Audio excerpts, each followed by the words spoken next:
we spoke earlier, the 4 chapters of the Bhagavad Gita, the first chapter displays mental suffering. That's what this is all about. You look at the first chapter, it is all about the mental suffering of a jiva. Arjuna is going through a lot of suffering in the first chapter. In the second chapter, Krishna dissects Arjuna's existence and then shows him that the mind and the body are separate in intelligence, and he wants to establish that you will have to work on your identity. So he's establishing that. The third chapter is having known that my existence and my original identity is that I am a servant of Krishna. That is the central identity. Everything else is in the periphery. I will have to act keeping that consciousness. I will have to keep that identity in mind. That is the third chapter, Karma Yoga. Why is it so important for us to know in Karma Yoga that we are Krishna's servants? Because in Karma Yoga, it essentially refers to those who are a part of the Varnashrama. We are Grahasthas. So we take on identities in a far more complex ways than a sannyasi would. So we have identities of being a father, being a husband, being a wife, being a mother.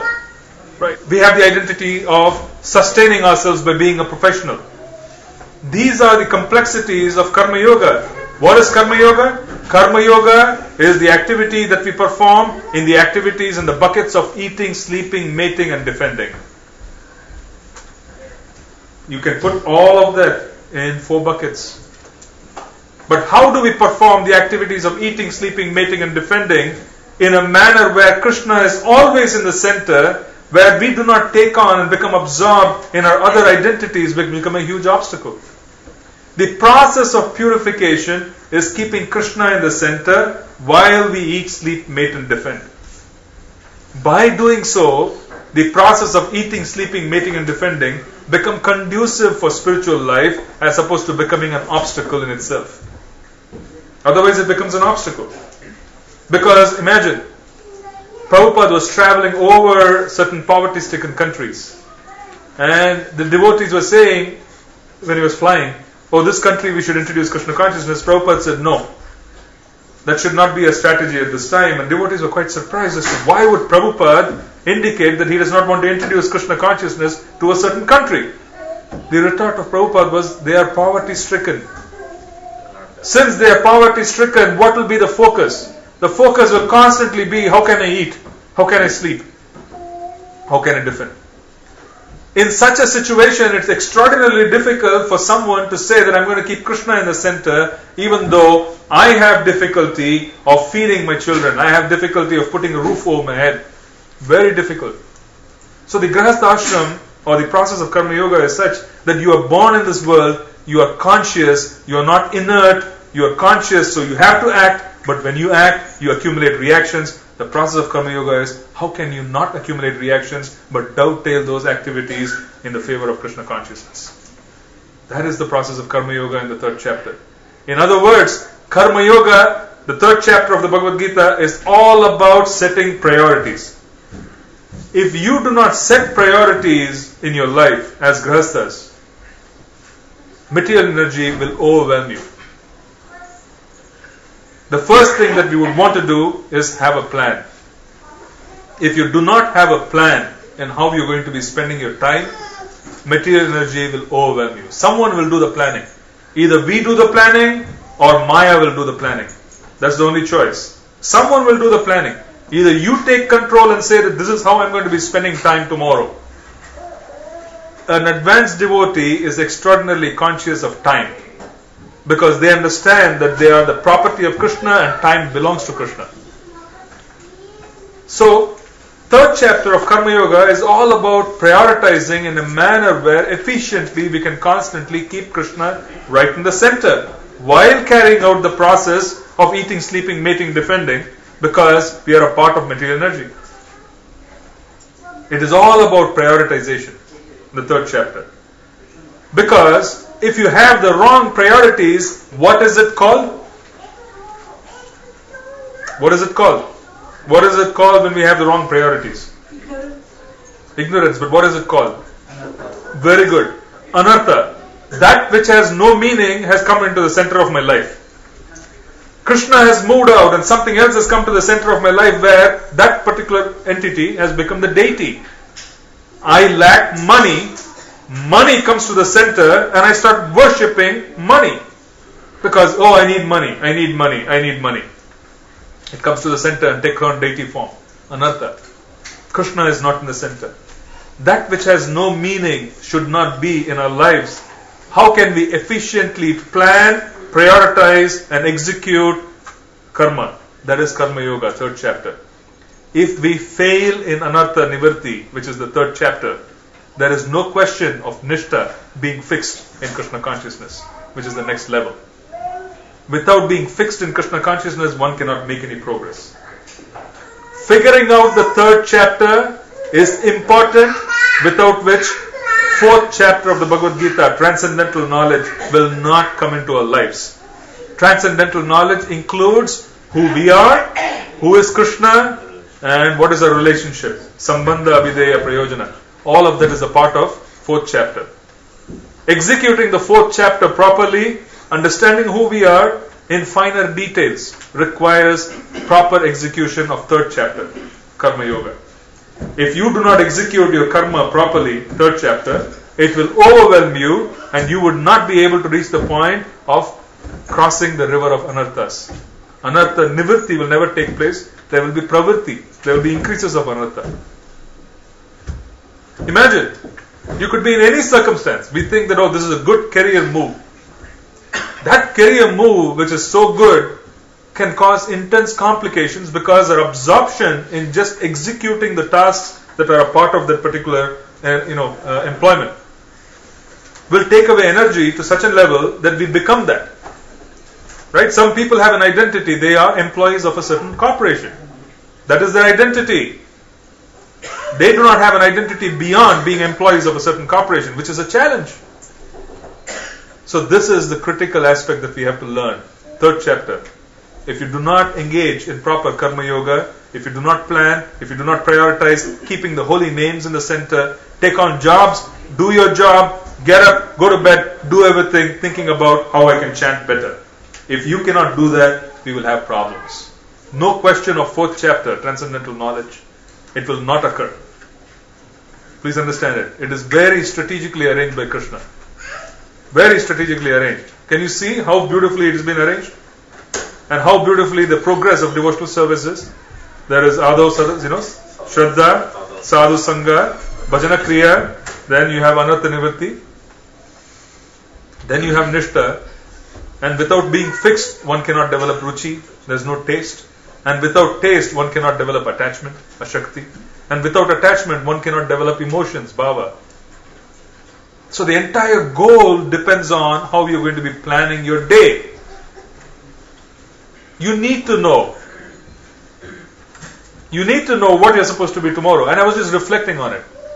Honestly, look at our own priorities. If I were to be having, some of us work together, the environment is such that at 11 o'clock you have something scheduled. At 11:30 you have something scheduled. 12 o'clock you have something scheduled. We automatically go from one environment to the other and we don't compromise on it. And we also are thinking that if I don't go there, I'll be in trouble. And that becomes an absorption in the morning. We are already planning the day. But do we do that kind of intensive planning for us to be able to execute devotional service? We do not. We do not. We do not execute devotional service. We just execute what we are in the corporate environment. Right? Many of you experience that. You have the realization. I have the realization that this is overwhelming. I have so many things that I want to do for Srila Prabhupada, which I am struggling to prioritize, but somehow or the other, this whole aspect of professionalism has taken on such a new priority that it overwhelms you. Okay, that schedule has to be maintained. Can you imagine how intense it is? And how dangerous it is that if you take a step towards taking on a professional career without considering its impact on devotional service, that absorption and the samskaras that will leave us with will make it extraordinarily difficult to make any progress. This again requires dainya. This requires focus on desires. Do not desire things if you're not clear. Remember, most of you, all of you, are chanting the holy names. The holy names are kalpavriksha. The holy names have the capacity in nama bas. It is not the pure name. Chanting Nama Abbas, which is a shadow of the holy name, has the capacity to provide liberation. Can you understand? Nama Abbas can give us liberation. Now we are chanting the holy names and we have all kinds of unhealthy desires because we are a part of unhealthy environments. Those environments force us to think that this is a priority. That is a priority. We develop those itcha, those desires, and we are chanting nicely. And when we are calling out the holy names, it's kalpavriksha. It is going to manifest. We have to be very careful. Very careful. Take steps very carefully. Outside of the devotional environment, you have to be very careful. Padam padam yat vipadam tesham. Every step in the material world is danger. Because you take a step out, you are in trouble. Because you're chanting and you have unhealthy desires. You tell me, if you're chanting and you have unhealthy desires, will those desires be fulfilled or not? They will come into being. Be careful. This again goes back. That's the reason why you need planning. If you do not have planning, then you will suffer. Because if you have a plan and you have a goal and you have activity associated with the goal and you break down your day accordingly, you will be able to execute. Most of you have exposure to professional life. You should know that having a plan helps because you're pushed to execute. Advanced devotees, they have every half hour plan. I remember my spiritual master telling me, every half hour he will know exactly what he's going to be doing in advance. So now if you know what you're going to be doing at 11:30 in the morning, then the mind cannot trick you from that activity because you have a plan. You start pushing yourself towards it. Since we are not motivated and since we don't fully believe in the words of Chaitanya Mahaprabhu, we have problems. Someone asked Srila Prabhupada, saying, how long will it take for me to become Krishna conscious? Prabhupada said, now. And the person said, now, Prabhupada? Yes, he said, now. The reason why people take lifetimes is because they don't believe the words of the spiritual master. They have no faith that Krishna is there. Sometimes you wonder, after 10 years of chanting, Krishna, are you there? I didn't see you. I didn't hear your ankle bells. I didn't hear the flute. Are you there? This is after 10 years of chanting and Sangha and hearing classes. So it's extraordinarily important for us to plan because you need to know what you're going to be doing tomorrow. If you do not, something else will fall in your plate and you will end up wasting your times. And time is so precious. That's all we have to offer to the parampara. What else can we offer to the parampara? Time. Do you realize how important it is? I was giving this class and I was talking about planning in a different congregation, and the person in the question answer session said, I will just act and I will act for Prabhupada and everything will fall in place. And I said, no, it doesn't work that way. If you're going to have a budget to spend your money, if you're going to have a plan on sending your children to school, people have plans. If you have a plan on how you're going to be buying a house and you're going to be paying a mortgage, if you have a plan on how you're going to further your career, here I am talking about the most important element of your life. What makes us think that we shouldn't have a plan for that? It's absurd not to think that we shouldn't have a plan. Can you believe it? It's absurd. It is absurd. So we should work on ourselves and set up plans, put it forth. Okay? And the reason why that is important is because this particular activity of the third chapter, which is Karma Yoga, can overwhelm us. Without which we will never cross the ocean of anarthas and go on to receive transcendental knowledge. Transcendental knowledge, once we cross anartha nivritti, is we will get to know the specific personality in the spiritual sky who is specifically attached to us, who we will be serving with.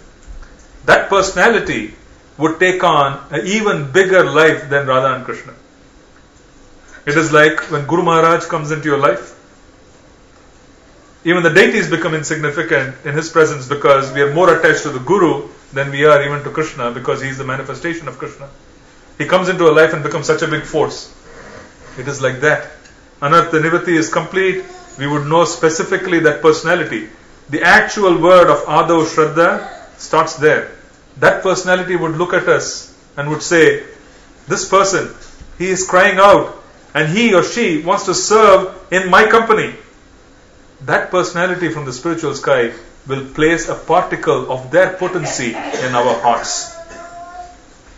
It is that potency which will destroy material nature and material consciousness in our hearts. As it destroys material consciousness in our hearts, it will open the lotus of who we are. The mirror of consciousness in the heart starts getting cleansed and we start being able to look at who we are without fail. Do we understand how important it is for us to plan and execute? Because if you don't cross this, it will become a problem. So, understanding that the Lord is the maintainer is extraordinarily important while we are executing Karma Yoga. The Lord is the maintainer. Understanding, and remember this goes back to an earlier statement that I made, that you need food, you need shelter, you need resources, you need leadership, you need infrastructure, you need all of that. But we are not dependent on any of that for us to execute devotional service. We are dependent on the potency of the holy names. What does this mean? Maintained by the holy names.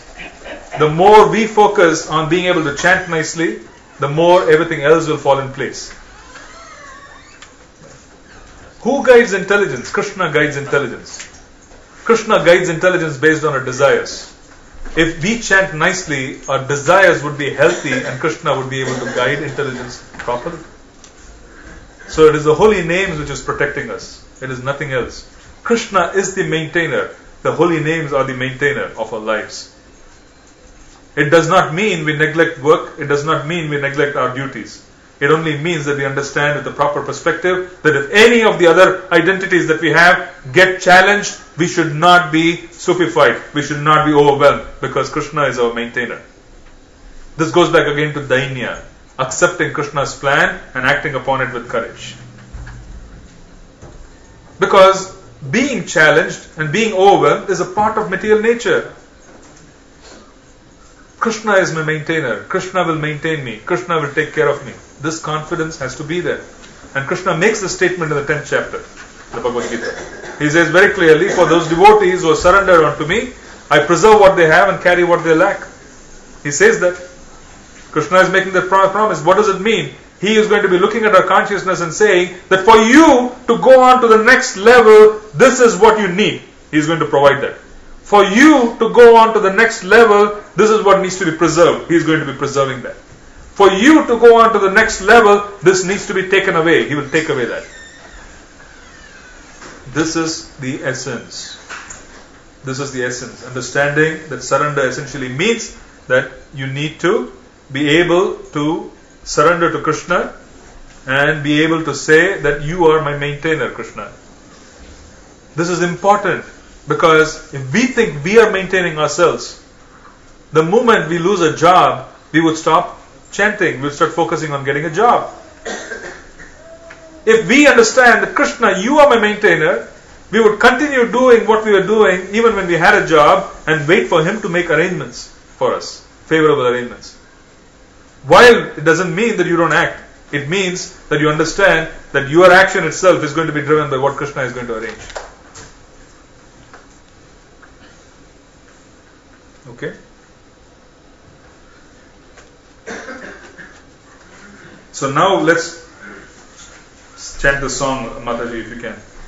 Do you want to bring this closer? Some more for you.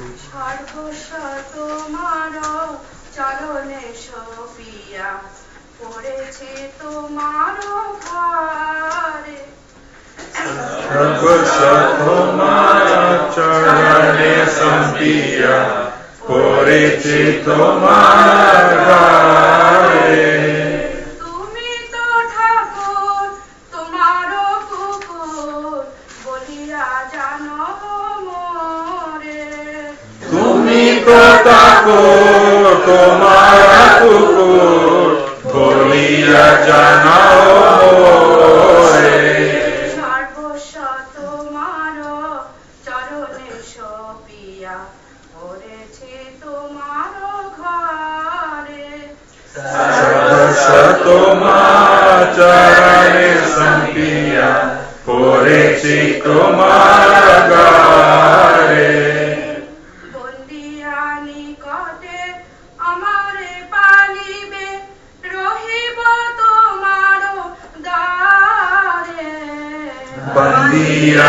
নিকটে আমায় পাইবে, রহিব তোমার পায়ে। প্রদীপ জনের আসিতে না দিব, রাখিব ঘরের পারে। প্রতিভাজানে আসিতে না দিব, রাখিব ঘরের পারে। সর্বস্ব তোমার চরণে সপিয়া, পড়েছি তোমার ঘরে। সর্বস্ব তোমার চরণে সপিয়া, পড়েছে তোমার ঘরে। তব নিজ জন প্রসাদ সেবিয়া, উচ্ছিষ্ট রাখিবে যাহা। তব নিজ জন প্রসাদ সেবিয়া, উচ্ছিষ্ট রাখিবে যাহা। আমার ভোজন পরম আনন্দে, প্রতিদিন হবে তাহা। আমার ভোজন পরমানন্দে, প্রতিদিন হইবে বসিয়া শুইয়া তোমার চরণ, চিন্তিব সতত আমি। বসিয়া শুইয়া তোমার চরণ, চিন্তিব সতত আমি। নাচিতে নাচিতে নিকটে যাইব, যখন ডাকিবে তুমি। নাচিতে নাচিতে নিকটে যাইব, যখন ডাকিবে তুমি। সর্বস্ব তোমার চরণে সপিয়া, পড়েছি তোমার ঘরে। সর্বস্ব তোমার চরণে সপিয়া, পড়েছি তোমার ঘরে। নিজের পোষণ কবু না ভাবিব, রহিব ভাবের ভোরে। নিজের পোষণ কবু না ভাবিব, রহিব ভাবের ভোরে। ভকতি বিনোদ তোমার পালক, বলিয়া বরণ করে। ভক্তি বিনোদ তোমায় পালক, বলিয়া বরণ করে। সর্বস্ব তোমার চরণে সপিয়া, পড়েছি তোমার ঘরে। সর্বস্ব তোমার চরণে সপিয়া, পড়েছি তোমার ঘরে। তুমি তো ঠাকুর তোমার কুকুর, বলিয়া জানো মোরে। তুমি তো ঠাকুর তোমার কুকুর, বলিয়া জানো মোরে। Translation: Now that I have surrendered all I possess, Now that I have surrendered all I possess, I fall prostrate before your house. I fall prostrate before your house.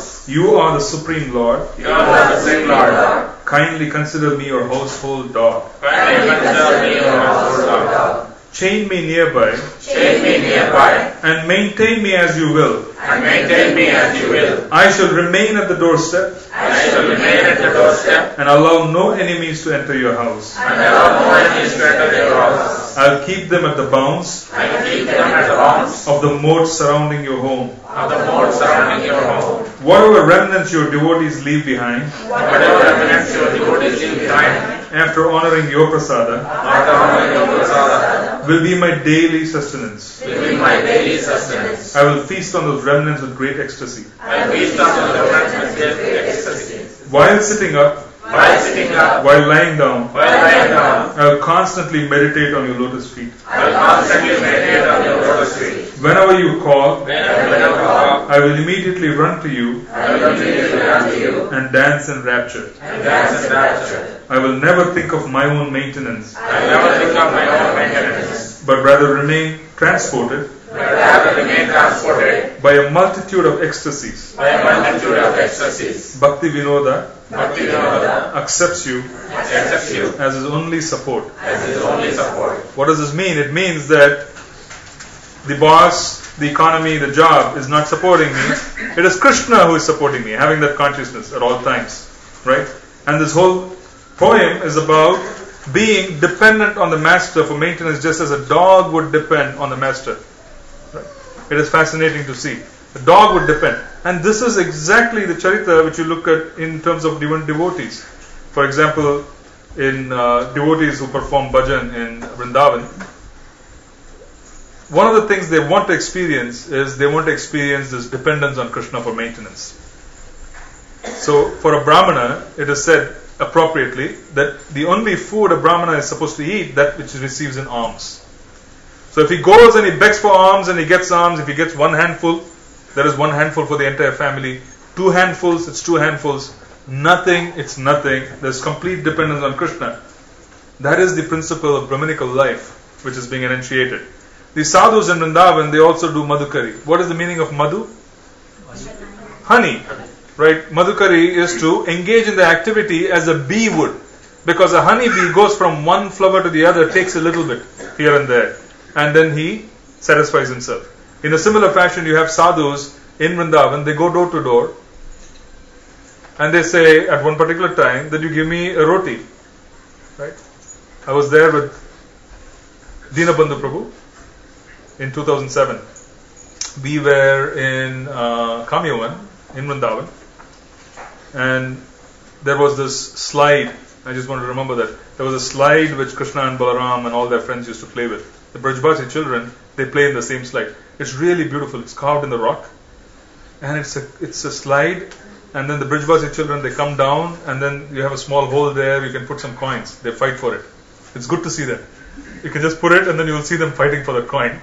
It's great. So we finished that and we stepped out. It was around noon time, and as we stepped out, Dinabandhu Prabhu, he stopped in front of a Brajbasi house, and there were typical Brajbasi women, right? They were old. He asked in Hindi, in Brajbasa, saying, "Ma, roti milega?" And immediately they said, "Ruko Baba." She made all of us sit down. They went inside, right? Made fresh rotis, and the Brajbasi rotis are pretty thick. Fresh, hot, off the stove. She bought some dahi and some pepper, and then gave it to us and made us eat. Fascinating to see how in Vrindavan the sadhus, they get supported. Radhanath Maharaj has also written in his book that he used to do madhukari, and the sadhus know which house to go, which roti is good. This house, the roti is good, it's well cooked, you can go there. The sadhus know that. But then, you are completely dependent on Krishna. See, one of the circumstances in Grihastha life is, Grihastha life, it's difficult for us to simulate such dependence because a part of our planning has to be that we have to have some savings for hard times. So if you're fortunate to experience dependence and Krishna maintaining you, that is a beautiful samskara because that gives you the flavor of being completely dependent on Krishna, which is essential. You'll have to be able to experience that dependence. It need not come just in the way of economics. It can be that there's a health situation which someone is facing in the family. You have to completely depend because you have no choice. The circumstances are such that you cannot do anything. You're helpless. Modern medicine is helpless. Then there's complete dependence on Krishna because you start experiencing that Krishna, if you so desire, please cure that person. If you so desire, let them be able to, recover. So these are circumstances where in the Grihastha ashram, we also have an opportunity to experience what the sadhus, the renunciants, normally experience on a day-to-day basis. They don't have a roof over their head. Where am I going to sleep? Oh, ped ke niche. On the banks of the river Yamuna, sleep there. I don't have anything to cover myself. What could I do? Whatever comes in charity, you cover. Tatter. There are people, for example, there is this sect, very few, handful of them exist now. It's a very intense sadhana. This is Smashan sadhana. You heard of it? Sadhana done in the cremation ground. Agoris. Agoris, basically, they have their own realizations. Okay, even though externally the practices are quite intense. The first, just like our Guru Maharaj would say, go buy a bar of Tulsi beads before I can give you Diksha. Their Guru Maharaj would say, go find a skull. That's the first task. Because Kapal, right? Kapal, that is your first task. Go find a skull and then come back. That is the initiation process. So the first person goes, finds a skull which is buried. He brings it back. It has to be broken. You have to make it into a begging bowl. That bowl, that Kapal, is everything. They worship in it, they eat in it, they drink in it. That Kapal, that is everything. That skull. Okay? So he says, go bring a skull. And then that sadhana itself is 12 years, one cycle of Jupiter.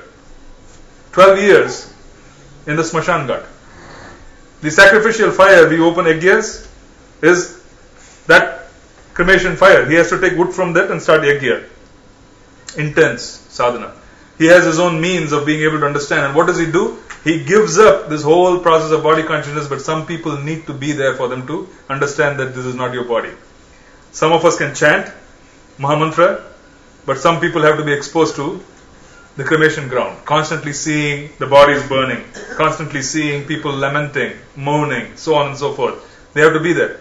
What is this cloth? The Agori uses the cloth which the dead bodies are covered in, the shroud. That is his cloth. Okay? And then, what is the specific covering in his body? Ashes. Those ashes of the dead body, right? They have a special property. When they are warm, when you cover themselves with that, the Agoris, the Shaivis, they cover themselves. It protects you from insect bites, it protects you from cold, it protects you from so many things, diseases. It has that quality because it's pure matter. Fire has just burnt everything. And it is the 5 elements. It has the potency for them to be able to protect themselves. So they protect themselves from all kinds of insect bites, and this is a sadhana. Now imagine 12 years doing that in a Smashan Ghat, in the cremation ground. This is a part of the process. They have their own realizations, and sometimes you can find it matches ours. I've read some works. I've read some realizations. It matches ours. I've seen those practices. Even though those practices are something that you cannot do. Not normal person cannot do. But the intention again is they are on a path of progress. The soul is on a path of progress. So we should not eliminate it as completely disturbing, even though it is disturbing to someone who is very sattvic. But that practice is needed for that soul. Right? This Tantra sadhana, they need that. They need that for them to be able to make progress. The point which I was trying to make is that he is completely maintained by whatever the remnants are. And so is the case with the Vaishnava sadhu. It's very difficult for us to experience that in Grihastha because our focus is on planning for the future. So there are circumstances that come into our life where we have to understand, oh Krishna, you are my maintainer, because you have no other choice. Helplessness. That helplessness is a boon. Do not take it as a curse. That helplessness is a boon because you will be able to experience what the renunciate is experiencing. Because our bank accounts are full, everything is done, we have to experience helplessness in some other angle. So take that as a boon. Oh Krishna, you are my maintainer. I'm completely helpless. I'm completely surrendered to you. Right? So that is something that we will have to understand. The job is not maintaining us, it is Krishna. And the Lord is maintaining us just as a master would maintain the dog. Bhakti Charu Maharaj, we were talking once and we were a group of devotees together with Maharaj, and Maharaj said this, he said, I'm Prabhupada's dog. That's the consciousness. He said, I'm Prabhupada's dog. Spiritual master's dog is a very highly beneficial, wonderful position to be in, because now you know that the spiritual master's potency is maintaining you. All the devotees in our temples, they're being maintained by, in that particular mood. Can you imagine being a brahmachari where you're dependent on the temple, you're dependent on the donations that are coming in. So you develop this mentality. So in some ashramas it is easy to understand, but in the Grihastha ashrama they are also being given opportunities. So it goes back again to dainya. accept the circumstances of our life as Krishna's plan and act upon it with courage, because those circumstances are also giving us aspects of consciousness which we will never hope to attain if we are in the Grihastha ashram. Do we understand? Becoming helpless and surrendering to Krishna is wonderful. Just as, a child, when the child is holding on to the father or mother's hand, does it worry while crossing the road? Hundreds of vehicles zip by, but the child knows I'm holding on to my dad's hand. He's going to take me across. That particular consciousness is something that we would want to experience. That is the mood of Vraja. Krishna is there. Oh, he's a little boy. He's 7 years old. He's 8 years old. He is dependent on me. Mother Yashoda thinks he's dependent on me. Who is going to feed him? I have to bathe him. I have to dress him up. But then when there's a crisis, everybody says, oh, Krishna is there. This is a contradiction. But then in spiritual reality, this is in philosophy, there's a concept called diunital. Diunital means contradictions can stay together in great harmony. So in Vraja, you have Krishna who pretends that he is completely dependent on everyone. Oh, I am hungry, just like the deity. Oh, Laddu Gopal, he's going to suffer. I have to ensure that the cooking is done properly because, he's going to suffer. I have to ensure that the heat is proper. Right? Now it's winter. We constantly have to monitor that the deity room, the heat is proper. Oh, he's going to suffer. Oh, let's make sure that the milk is not too hot because they may scald their tongue while eating. But there's the other side to it, the contradiction. I am dependent on them. So both have to be experienced. And these are contradictions, but they stay in harmony because this is a spiritual world. You understand? Apparent contradictions are in harmony. Like Navayavana, Purana Purusha. Apparent contradiction, but harmony. That is spiritual reality. Right? Any questions on the Lord as a maintainer? Any comments? So let's read further.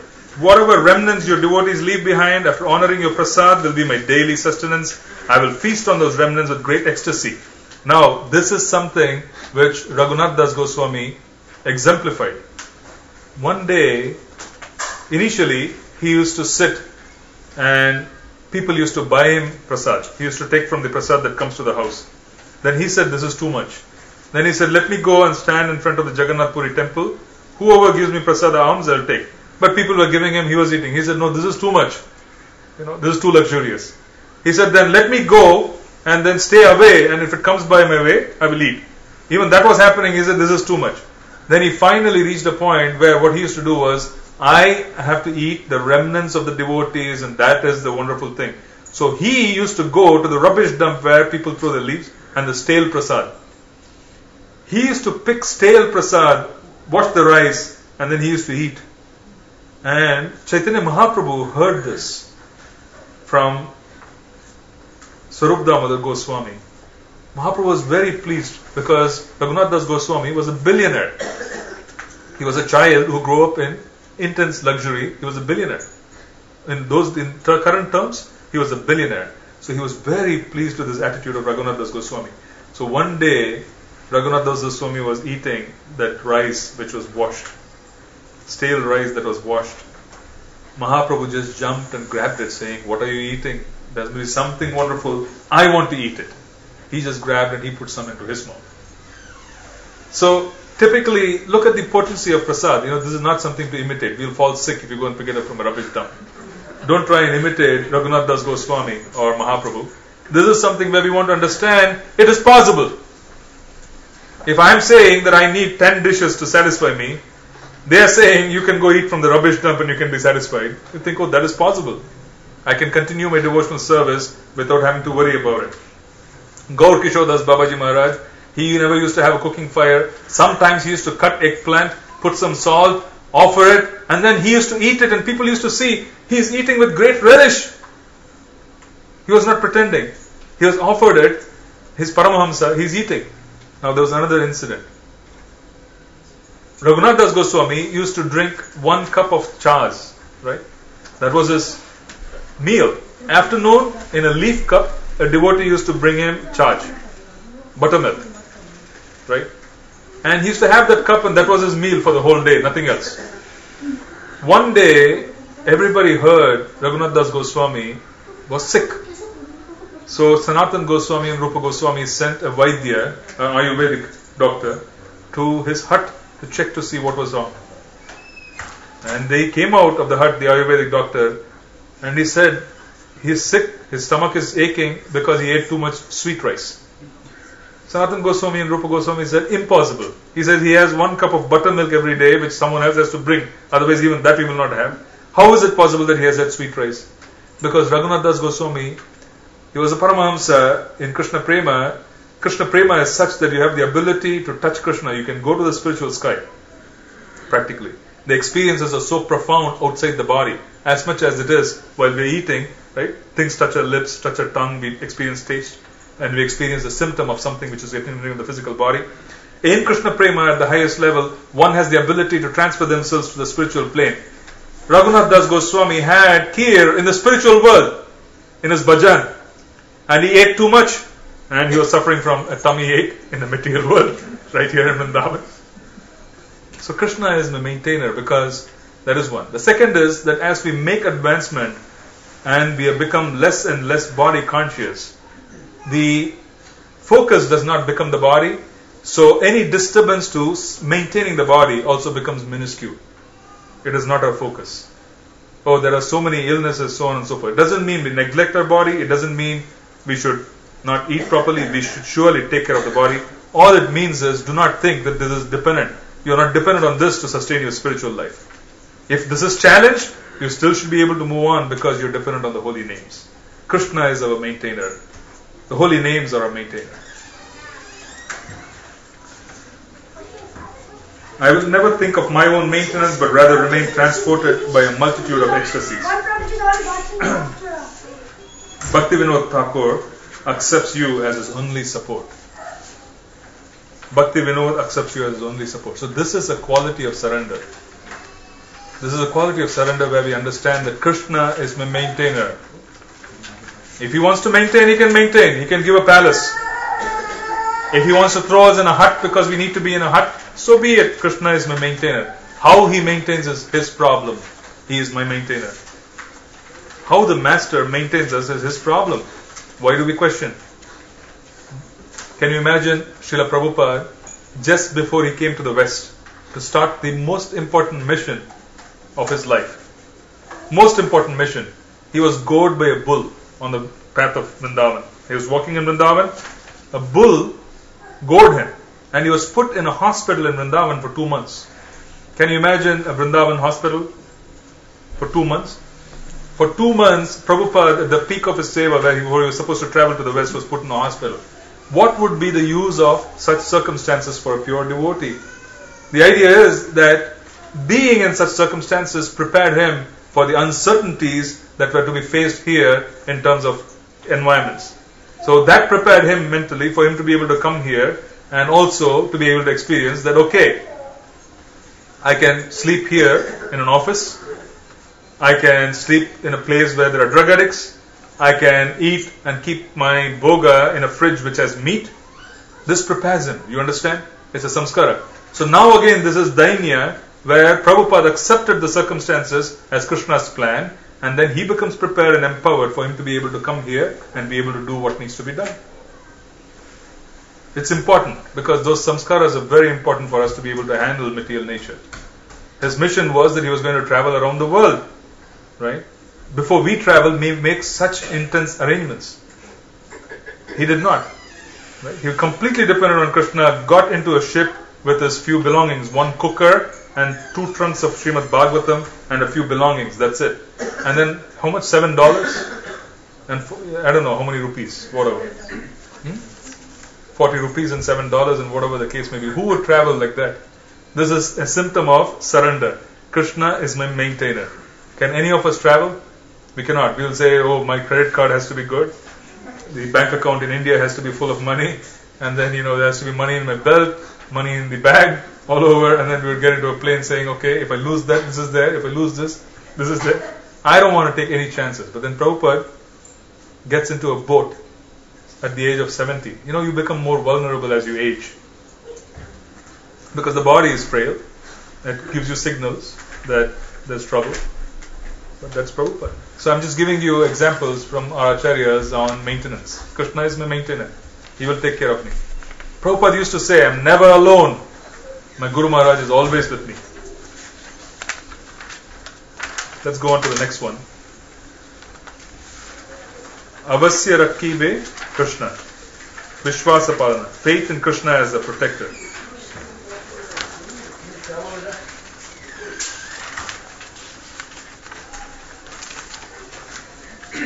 Mataji? আত্মসমর্পণে গেল অভিমান নাহি করবান নিজ রাখো বিধান আত্মসমর্পণে গেল অভিমান নাহি করবান নিজ রাখো বিধান তুয়া ধন জানি তুহু রাখো বিনাথ তুয়া ধন জানি তুহু রাখো বিনাথ পালয় গোধন জন করি তুয়া সাথ পালয়োধন জ্ঞান করিত সাথ চারবি মাধব যমুনা তীরে বংশী বাজত দেখো বিধীরে চারবি মাধব যমুনা তীরে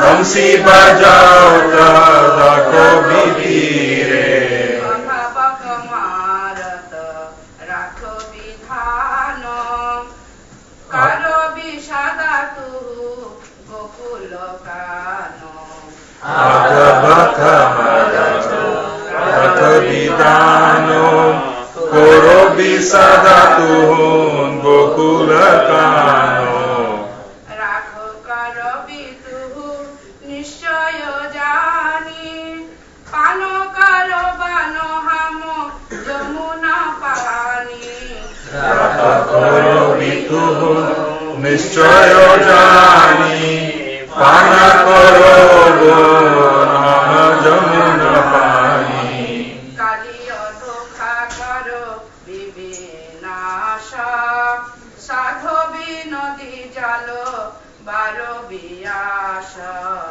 কালিয়া দোকা করো বিনাশ সোধ বিধানি জলা বারো বিয়াসা প্রিয়াত দাবানল রাখন বিমুয় গোপাল গোবিন্দ নাম তব হয় বারোলাবনালা রাখো বিমোয় গোপাল গোবিন্দ নাম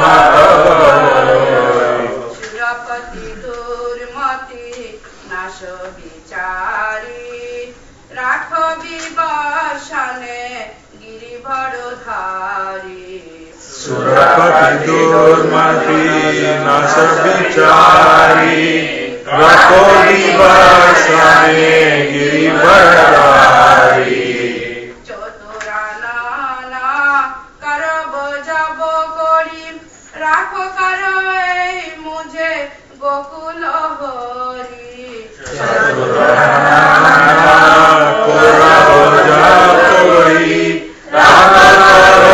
মুঝে গোকুলারি ভগতি বিনোদ তুয়া গোকুল ধন রাখ বিকেশব করত যতন ভগতি বিনোদ তুয়া গোকুল ধন রাখো বিকেশব করত যতন আত্মসমর্পণে গেল অভিমান নাহি করবান নিজ রাখো বিধান আত্মসমর্পণে গেল অভিমান নাহি করবান নিজ রাখো বিধান হরে Krishna Krishna Krishna Hare Hare Hare Ram Ram Ram Hare Hare Hare Krishna, Krishna Krishna, Hare Hare, Hare Ram, Ram Ram, Hare Hare.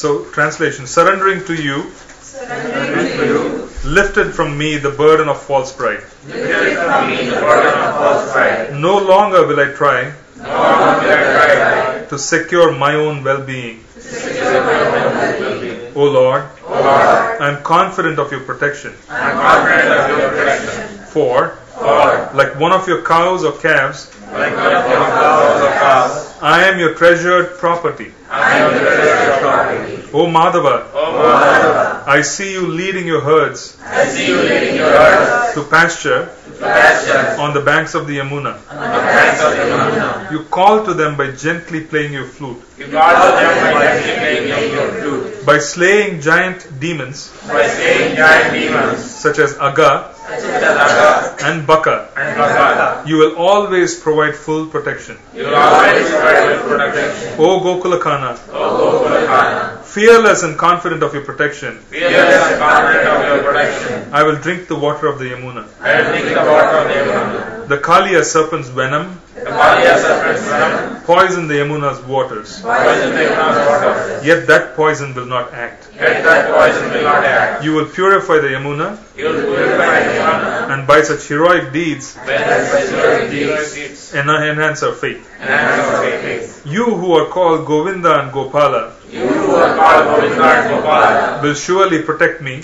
will surely protect me by swallowing the forest fire. by swallowing the forest of fire. When Indra, When Indra, king of the gods, king of the gods, sends torrents of rains, sends torrents of rain, you will counteract his malice you will counteract his malice and protect us and protect us by lifting the mighty Govardhan hill. by lifting the mighty Govardhan hill. When the four-headed Brahma When the whole Brahma steals your cowherd boyfriends and calves, steals your boyfriends and calves, then too then too you will surely protect me, you will surely protect me. O Gokula Hari. O Gokula, Bhakti Vinoda Bhakti Vinoda is now the property of Gokula, is now the property of Gokula, your holy abode. holy abode. O Keshava, O Keshava, kindly protect him with care. kindly protect him with care. So now one has to understand this particular mood of this exalted personality.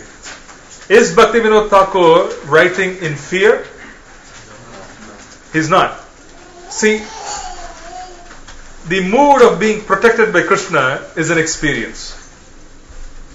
Devotees, especially in Braj, constantly put themselves in trouble so that they can experience Krishna coming and protecting them. It's an experience. It's an experience. They put themselves constantly in trouble, where the cowherd boys know there's some perception Aghasura is a snake. Even then they will walk in, knowing fully well that, oh, Krishna is there. He'll protect. They just walk in. Okay? They jump into the Yamuna, even though they know Kaliya is there. Krishna is there, he will protect. Devotees in Braja, the mood in Vrindavan is they put themselves in situations where they can experience different emotions in relationship to Krishna. One of those is being protected by him.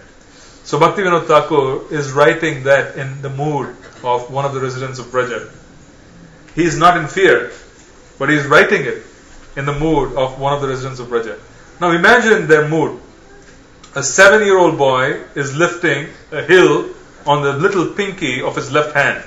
How many of us in this room would like to go and stand under the hill while he's lifting it? Imagine. You're looking at a small boy who is 7 years old and he is lifting Govardhan with his little pinky. What will prompt us to enter under that and thinking, oh, this is better. Let me enter that. They did not enter because they wanted to seek protection from the waters. They entered because they were afraid that if Krishna, the hill crushes Krishna, let me also die with him. I don't want to be outside and live a life where he is not there. Let me enter and be with him, that if I have to leave and the hill falls, let it fall on us too. So we would leave. No one wanted to take protection from the waters which were caused by Indra. They wanted to be with Kana because if he goes, there's no life for them. And they would rather leave. Let me go under the hill. That is the mood of Raja. Krishna will protect under all circumstances. And experiencing that protection is a part of devotional service. And this again relates to the eating, mating, sleeping, defending part. That's an anartha. being in constant fear that we somehow are the cause of our protection, can take over our lives. There are people who are so afraid that it overwhelms them. It's a great obstacle in devotional service, being afraid. That's why they say that a sannyas, a renunciant, is someone who is fearless. A pure devotee is fearless. Why are they fearless? They are fearless because they are confident of the protection of Krishna. Completely confident. They have no fears whatsoever. So this is addressing that particular aspect. Can you imagine that there's so much we do where we want association, we want to be with people. Even people who are very old, they wouldn't mind having someone in the house who is equally old. Two people in a wheelchair in the same house, and they feel that the other person who's in the wheelchair is protecting me. Can you imagine? It's quite fallacious. It's a fact though. They don't want to be alone. They feel that I am disabled, I am on a wheelchair, another person who is disabled, who is with me, is needed because they can protect me. Can you imagine this? Prisoners who are in prison, they don't mind being mauled, beaten up, killed, being with other rough prisoners. What they fear most is being put into solitary confinement. They fear most is solitary confinement because they don't want to be with people, without people. But then the opposite is done by the sadhus. Dhruva Maharaj, we hear at the age of 5, he goes to the forest. He wants to be alone. So this fear goes away because Krishna is my protector. So Dhruva Maharaj is a Kshatriya, he's 5. You know, when you're 5, you also have other capabilities, you think everything is possible. Right? He's not in delusion, but you think. When we're younger, we also feel we can take on more risk. So at the age of 5, he is very determined, he thinks that he can manage. So he goes. But then Krishna is protecting him. Now, there were circumstances in the Vraja too. Raghunath Das Goswami, at one time, he was sitting under a tree and he was chanting his rounds. He was in complete absorption in the Mahamantra, but it was a summer. You know, Vrindavan is desert summer. It's intense summer. And the sun was just blazing upon him. Rupa Goswami could see Srimati Radharani holding her sari, protecting him from sunlight. And she was sweating profusely while protecting her maidservant, her servant. Right? This was seen by Rupa and Sanatana Goswamis. There was another time when Raghunath Das Goswami was chanting near a pool of water. And Sanatana Goswami and Rupa Goswami could see that a tiger was coming to drink water because it was a forest. And behind the tiger, they could immediately see Krishna ready to kill to protect Raghunath Das Goswami. And then they forced Raghunath Das Goswami that you are now taking service from them. Instead of serving them, you better build a hut for yourself. And then the villagers built a kutir for him. That is how he got into a hut. Before that, he was under trees. So this confidence that Krishna will protect me under all circumstances comes as there's a greater and greater level of surrender. In our case, it does not mean that you leave the door open when you go to work. Be cautious, don't take the wrong message when I'm making these statements. It doesn't mean that you keep the door open when you're going to work, or you think that, okay, I can, do whatever I need, Krishna will protect me. This is foolishness. You'll have to use your intelligence and do what you're supposed to do based on your intelligence. But if circumstances overwhelm you, you'll have to understand that Krishna is protecting you. So it doesn't mean that, Prabhupada says to his disciples, they were 21, 22, go to China. Prabhupada told his disciples, go and spread Krishna consciousness in Russia. You could get killed, but go and spread Krishna consciousness. They all went. They spread Krishna consciousness at the cost of their lives. Can you imagine this? So that is where you take protection from Krishna. Those are circumstances. So Krishna is our protector. This is an anartha. Fear is an anartha. Fear is an anartha because we don't fully believe that Krishna loves us. We don't fully believe that Krishna is in control. We believe that we need to be in control at all times. It's an anartha. Yes? So the Buddhist monks in Tibet are taken by Chinese government. As a sympathy for the Buddhist monks, and I kind of associate Krishna consciousness and Buddhist consciousness to some degree.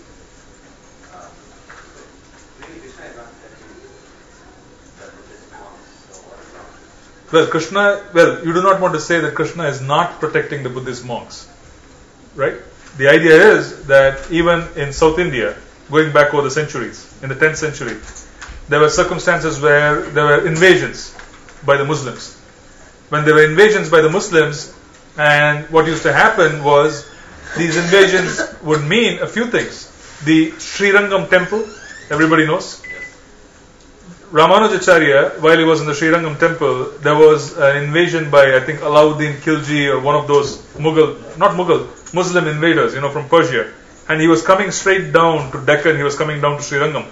So the first thing he did as an Acharya was he didn't say that Krishna has to come with a Sudarshan Chakra and be able to kill all the Muslims, whoever is coming in.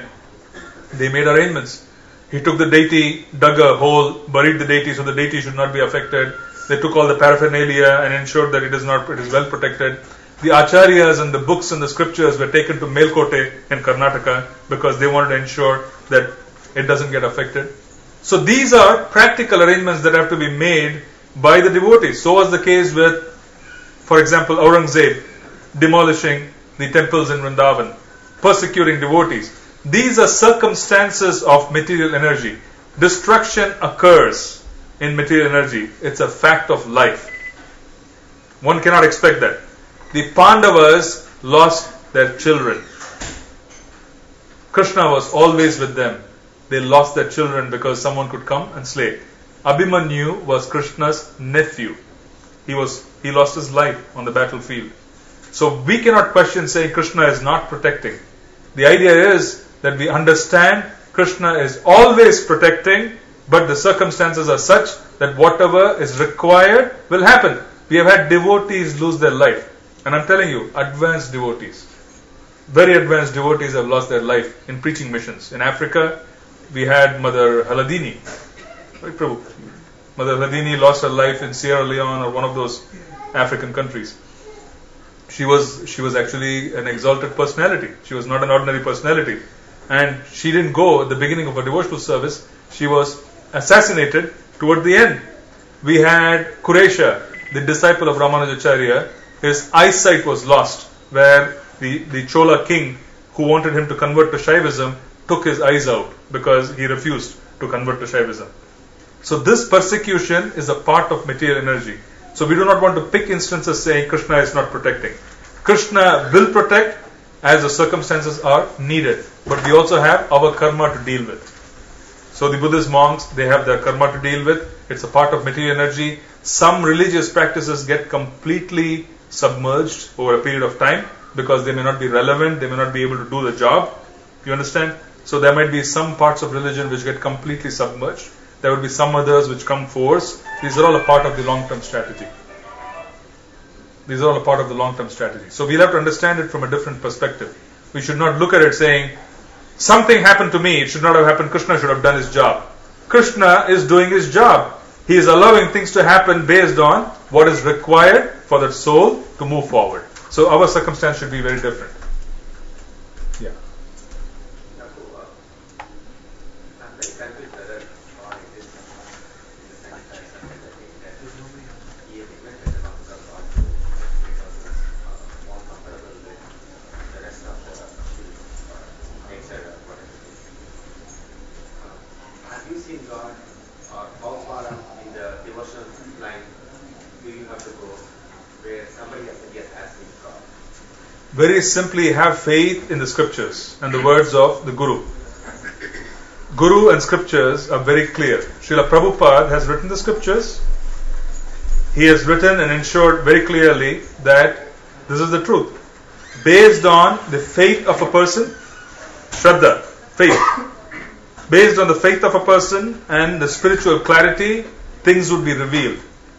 Krishna is not cheap. God is not cheap that one can buy a ticket and can see him, or he comes on TV, or someone grows grey hair and then claims to be God. He is not cheap. It comes at a time when they are advanced enough for them to be able to perceive the presence of God. For us to be able to take up the practice, we will have to take up and have faith. Is Prabhupada lying? Has he given us a bona fide? No, I'm saying we'll have to think that way. I'm saying you have to convince your mind. When these things come in the mind, you'll have to be able to ask yourself these questions. Is Prabhupada lying? Did Chaitanya Mahaprabhu just create a farce 500 years ago where this thing is happening? Are we living a farce where there are a multitude of devotees who are experiencing spiritual potency and they are experiencing aspects of Krishna consciousness? Is it real? These are questions that we ask ourselves. Then we have to convince the mind that you are at fault. You have been my associate for millions of lifetimes. You have taken me away from Krishna. You are again making a ploy to take me away from Krishna in this lifetime. I am convinced by the scriptures. I am going to do whatever I am supposed to do, and I am going to do it. So the question is, am I doing my part? Do our part. At the time comes, Krishna will give us experiences as we are qualified for us to be able to move forward. That should be the confidence. It's like saying that if I were to tell my father when I was in the 12th grade, I will study hard in the 12th grade and I will get good marks and I'll get good points, I will get into IIT, provided, Father, you convince me that doing all of this is going to ensure that I can get into a job, I can get into a place. What we are doing is there are many graduates of wonderful universities who are unemployed, who are dysfunctional. There are many Harvard graduates who are probably geniuses, who do not have the proper moorings because they are completely dysfunctional. The fact is, we act on life not based on seeing everything in the future. We look at it and take milestones. Let me pass the 12th grade, milestone. If I do well, I get into a good school, milestone. I pass and I get into a good school, I graduate, there's a chance that I get into higher studies. I graduate, there's another green signal. So, starting from, for example, New Jersey, and I'm planning to go to California, and I'm saying I will not get into the train until I get a green signal all the way up to California, it won't work. So we get in, go from one station to the other. That's the same case with spiritual life. We get in, we experience something, we move on to the next station. We experience something, we move on to the next station. So until such time, we continue practicing and take on confidence by being with people who are confident. That is how it works. Right? Thank you. No, it's a good question, and you are not wrong in asking these questions. I just wanted to make sure we understand how to handle that, because it's the mind which is telling us. Prabhupada is telling me Krishna is there, and the mind is telling me it's a concept. Right? This is Mayavada. But the mind is telling me Krishna is an illusion. So we have to be careful. So we have to learn to attack the mind. And we attack the mind by taking shelter of scripture and sadhu and guru. Have confidence. Right. So, is there any question on Krishna as a protector? It is an experience. Yes. So we talked about the fact that Krishna is our maintainer, but we still have to we still have to act, we still have to arrange for infrastructure and so on. Sure. So, how do we get to know that what we're doing is not really in line with Krishna's plan? Suppose we try to do something and the results don't come, we keep trying. So, how do we know that what we're doing is actually not in line with Krishna's plans? We should change our direction. If whatever we are acting upon does not allow us to chant, does not allow us to associate, does not allow us to live the Shastra, read the Shastra, does not allow us to serve Krishna properly, take a step back, take inventory, recalibrate. It's practical. There's no speculation here. It's very practical. If I'm taking up something where I can't wake up and chant, take a step back, take a look at life and say, I'm doing this, I'm in this association, I'm not able to serve. I'm doing this, I'm not able to associate. Take a step back, because those are the fundamental pillars of devotional service. So let's read the next one. Bhakti, which is the one, Mataji? It's Bhakti Anukula Matra Karyera Svikara. Acceptance of activities favorable to pure devotion.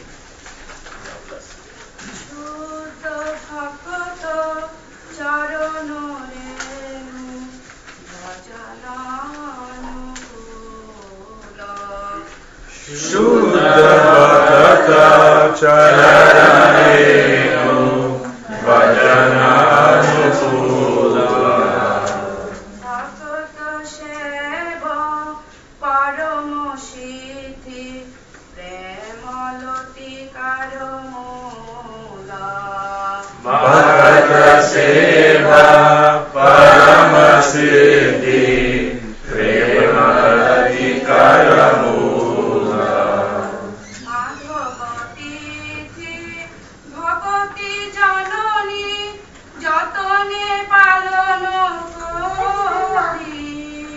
Madhavati Bhagavati Janani Jatane Paratori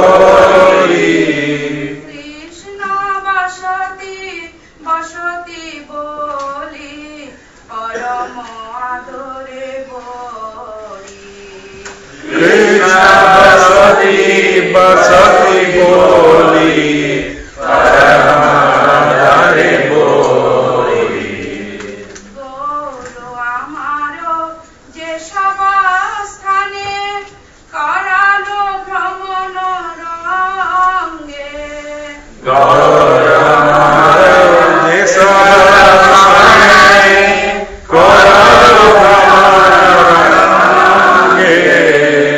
সে সব স্থান ফেরিব আমি প্রণয়ে ভকত সঙ্গে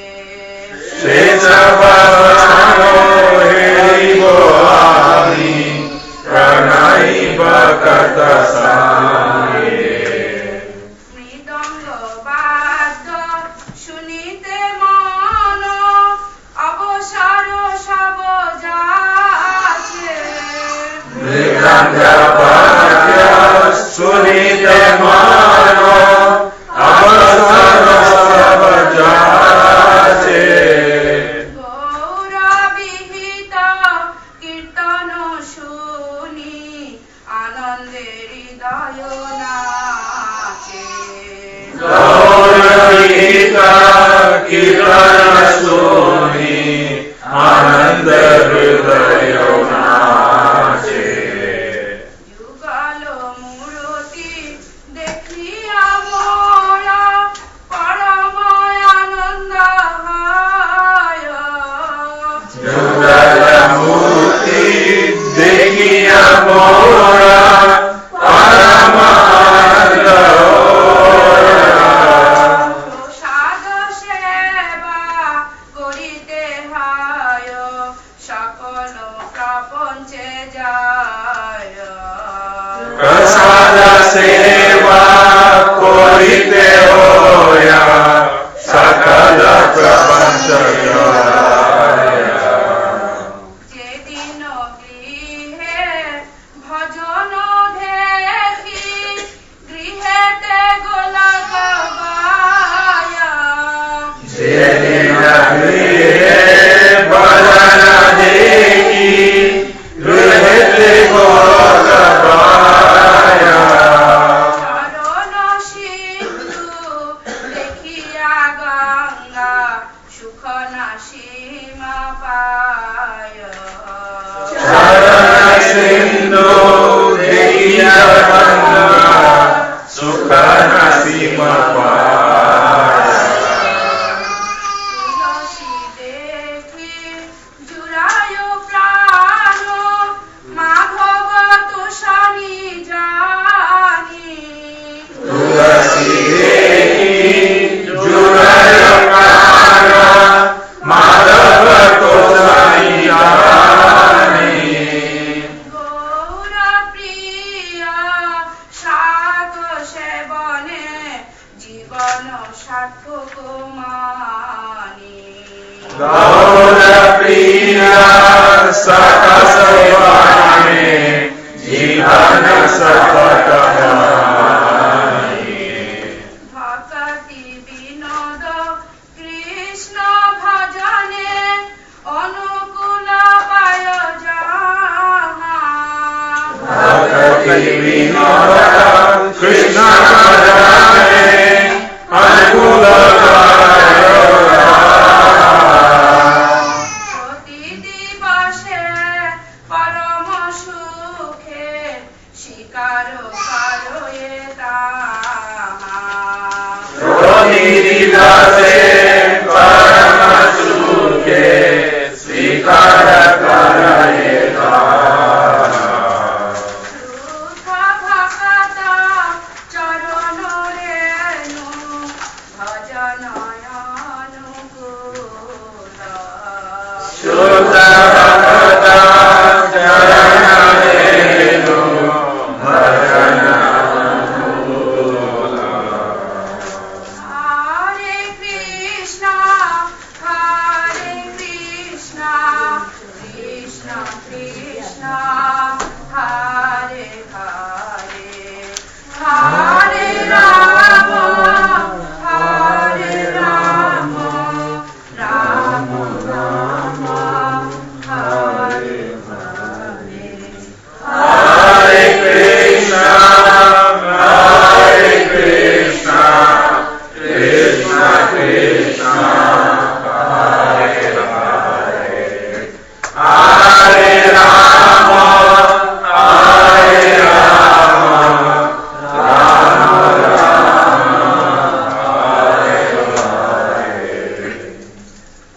Translation: dust from the lotus feet of pure devotees Thus from the lotus feet of pure devotees is conducive is conducive to devotional service, to devotional service. while service to the Vaishnavas While service to the Vaishnavas is itself the supreme perfection is the supreme perfection and the root to the tender creeper of divine love. and the road to the temple of divine love.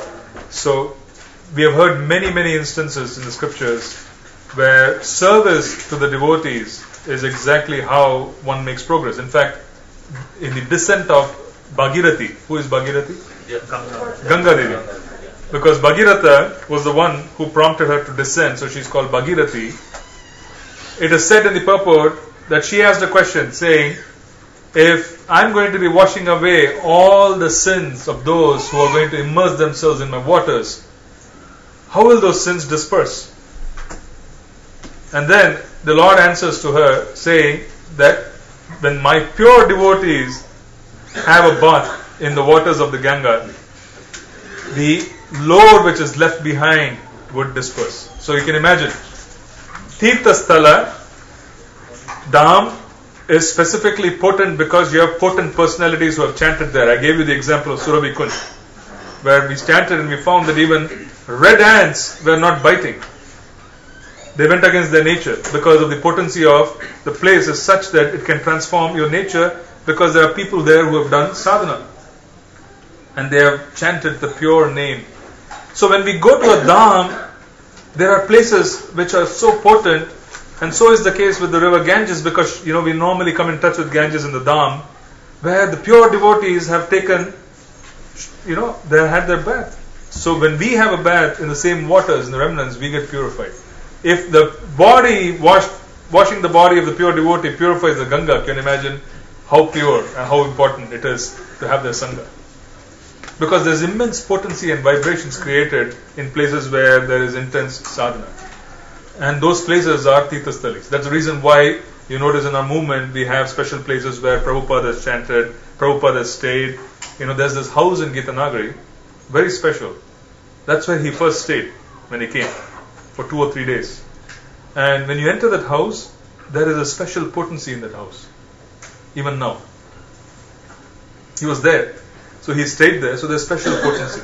Very special potency, because he was there, he was chanting, and so on. Because the pure devotees, whenever they are there, they completely transform the atmosphere, because they subcharge it with special potency. So that is the case with even going to Dham. We visit the Dham.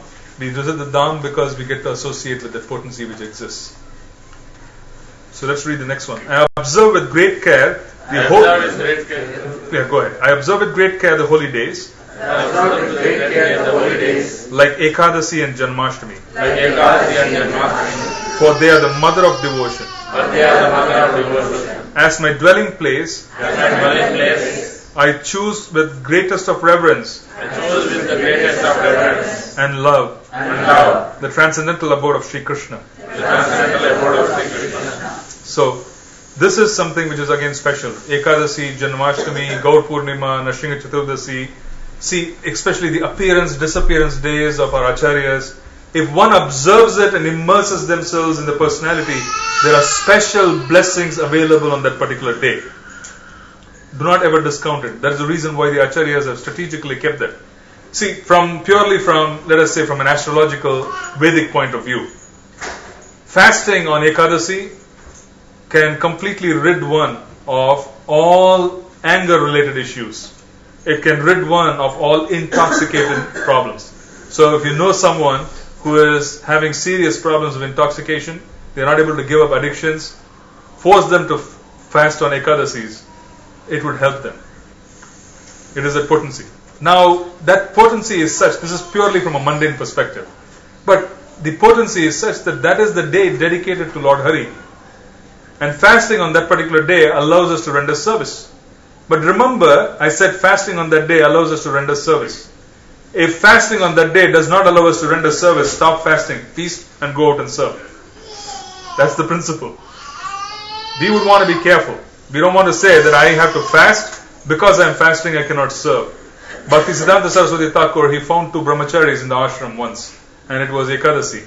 And they said, they are not out. And they said, why are you not out? Why are you not preaching? They said, Guru Maharaj, we are fasting. We are doing nirjal. We don't have energy. So we will be in the ashram, in the mutt, and we will not go out. He called the cook. And he didn't ask him to make sabudana khichdi. He told him, make khichdi, rice, which was regular grains. Right? He made the cook make regular grains, and he told those two brahmacharis, eat now. And they said, Guru Maharaj, this is Ekadasi. He said, eat. I'm ordering you to eat. They ate. He said, now go out and preach. Don't have these misconceptions that you fast and then fasting is more important than preaching, because ours is a preaching mission. If you have to preach and you have to eat, please eat and preach. So you have to have this utility that service is more important than anything else. Fasting on Ekadasi, observing Janmashtami, very important.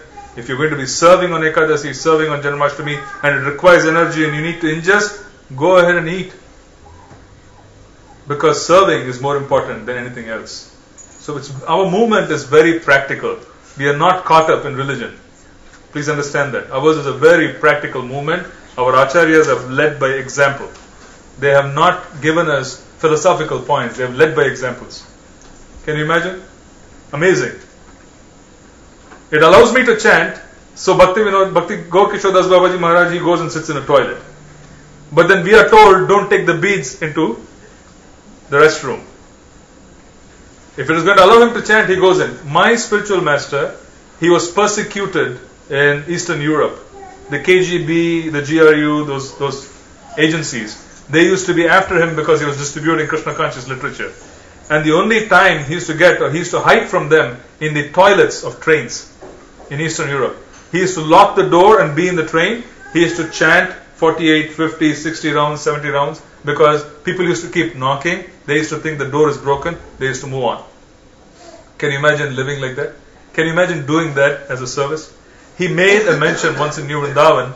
He, Radhanath Maharaj, and everybody got together, and they were all reminiscing about the old days. And the Guru Maharaj made a mention saying, if someone were to give me $1 million, I would not do what I did for Prabhupada. Because they did things which nobody can even imagine a normal human being will do, because Prabhupada's love was so much. He put so much love on them, they just got immersed in it and they acted. They were young Western children. You can imagine, they were just young people, Westerners. They were not even Indians. But Prabhupada's love was so intense that they risked their lives for him. So the question is utility. If you have to chant, chant. Do not start thinking that, I cannot touch the beads because I haven't had my bath. These are problems of mode of goodness. Do not get caught up in those. Remember, mode of goodness is also a material mode. It is not spiritual. It can cause problems. I haven't had my bath. I'm traveling. I don't feel like touching my beads. Touch your beads. It's better if you touch your beads. This is a mode of goodness issue. Very practical, right? Mode of goodness can give you problems. I don't want intensity. Everything should be calm. Everything should be quiet. If not, I cannot function. This is a mode of goodness issue. So Krishna will put you in circumstances where you have to overcome the mode of goodness. And by overcoming that, you are able to act. So remember that. Different obstacles arise given by different modes. Complacency is given by mode of goodness. It can get out easily. Right. So now, all those places where my Lord Gaurasundara traveled for pastimes, I will visit in the company of loving devotees. Dham Seva is done by what? Through the ears.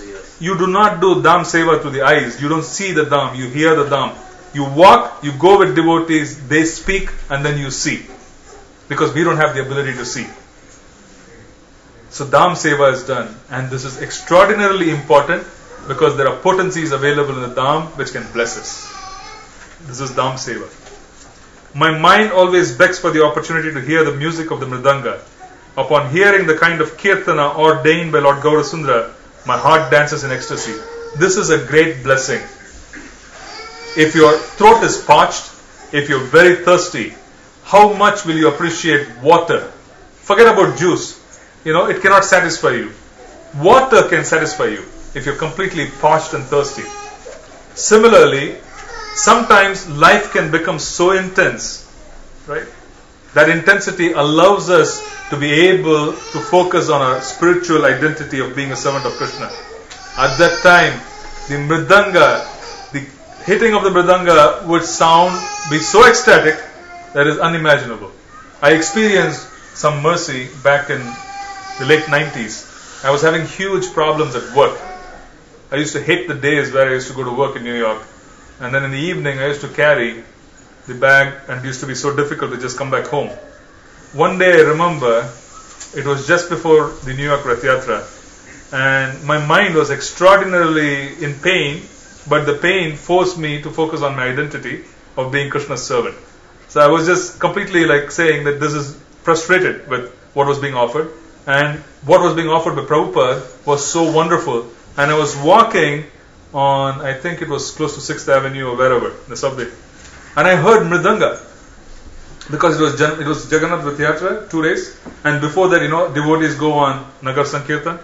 So on a weekday, I heard mridanga, and that sound was such a relief, this mridanga and this kartal, because my throat and my life was actually quite parched because of the intensity of material nature. So once you experience frustration with material life, the sound of the mridanga will be delicious. But if you don't have frustration with material life, you will not hear mridanga. That's the problem. You will say, Prabhu, stop hitting the mridanga. It's disturbing me. Let me be quiet. So there is some use to becoming materially frustrated. Then you will be able to appreciate some of the stuff which is written here.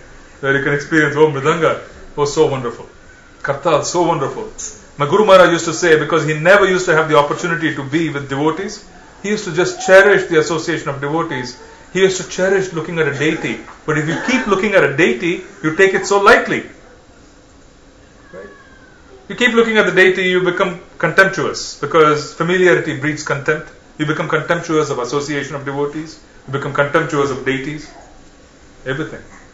Now he used to say that bathroom in the train, when I just have my beads and chanting was all I had in terms of connecting to Krishna, that chanting was so amazing.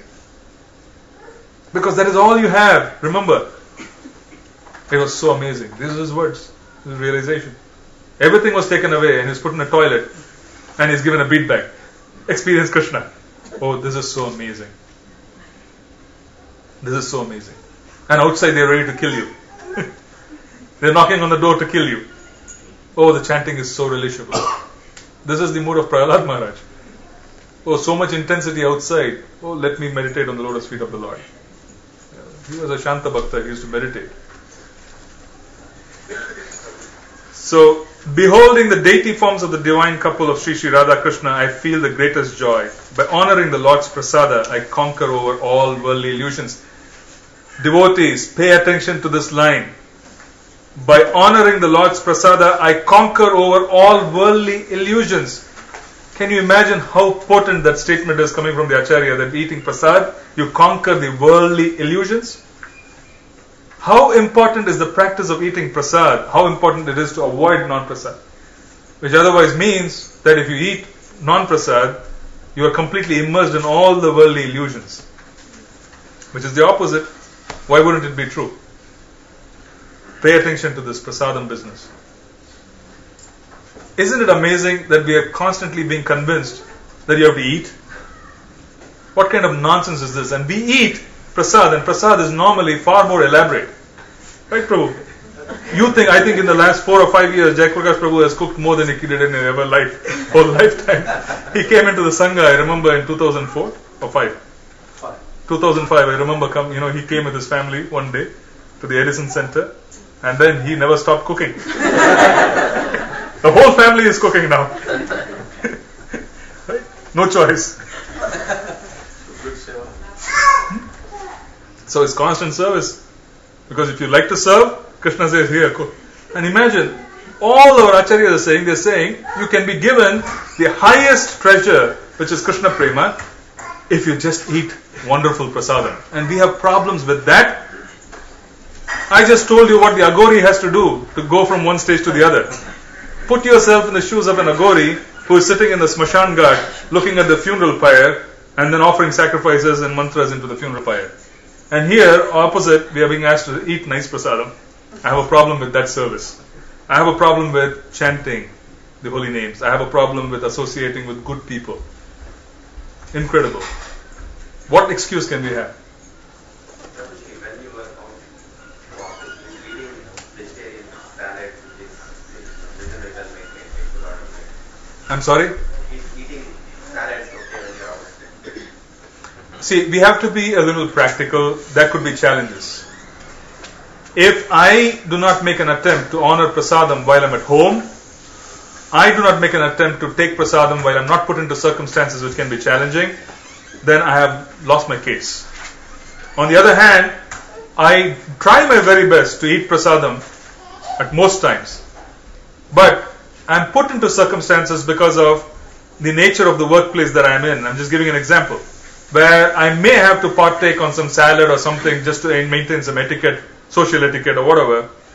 So be it. We do not want to get caught up in the details.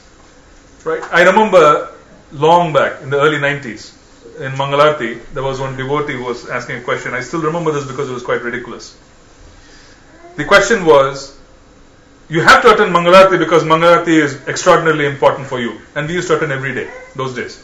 It was not Saturday morning. It was every day. Attend Mangalarti. Mangalarti you have to attend. And then this was the preacher making a statement. And then a devotee asks, special circumstances, Prabhu, if I am coming from home, I am coming for Mangalarti, and I find that there's an accident on the way, there's someone lying there in a pool of blood, should I come for Mangalarti or should I help that person?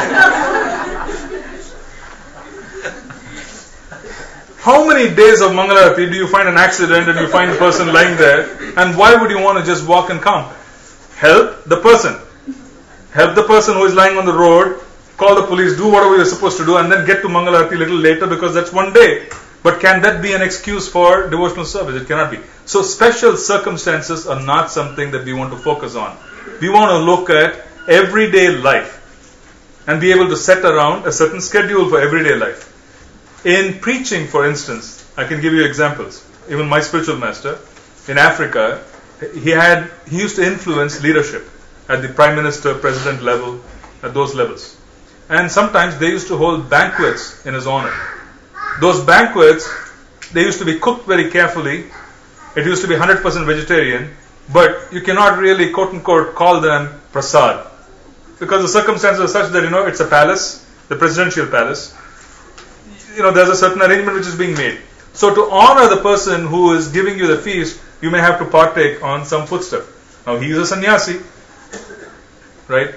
His order and his level of strictness is far more intense than any of us can imagine. For many, many days, Prabhupada told him, this was Prabhupada's instruction to my spiritual master, he told him, you perform austerities. This is normally not told to devotees in the Gaudiya Vaishnava Parampara. But Prabhupada told him, you perform austerities. And my Guru Maharaj, for many, many days, he used to just drink 2 cups of grape juice and he used to live. Ekadasi for him was always full fast. He used to keep awake throughout the night. Many, many days, he used to not sleep because Prabhupada's orders were perform austerities. That came of great aid to him when during the last few days before he passed, because he practically could not eat, he could not sleep, but he still was serving.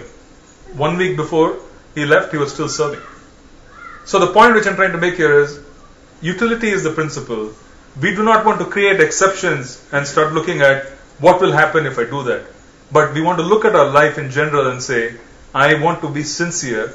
I want to be able to eat prasadam on a daily basis. I will make all the arrangements possible.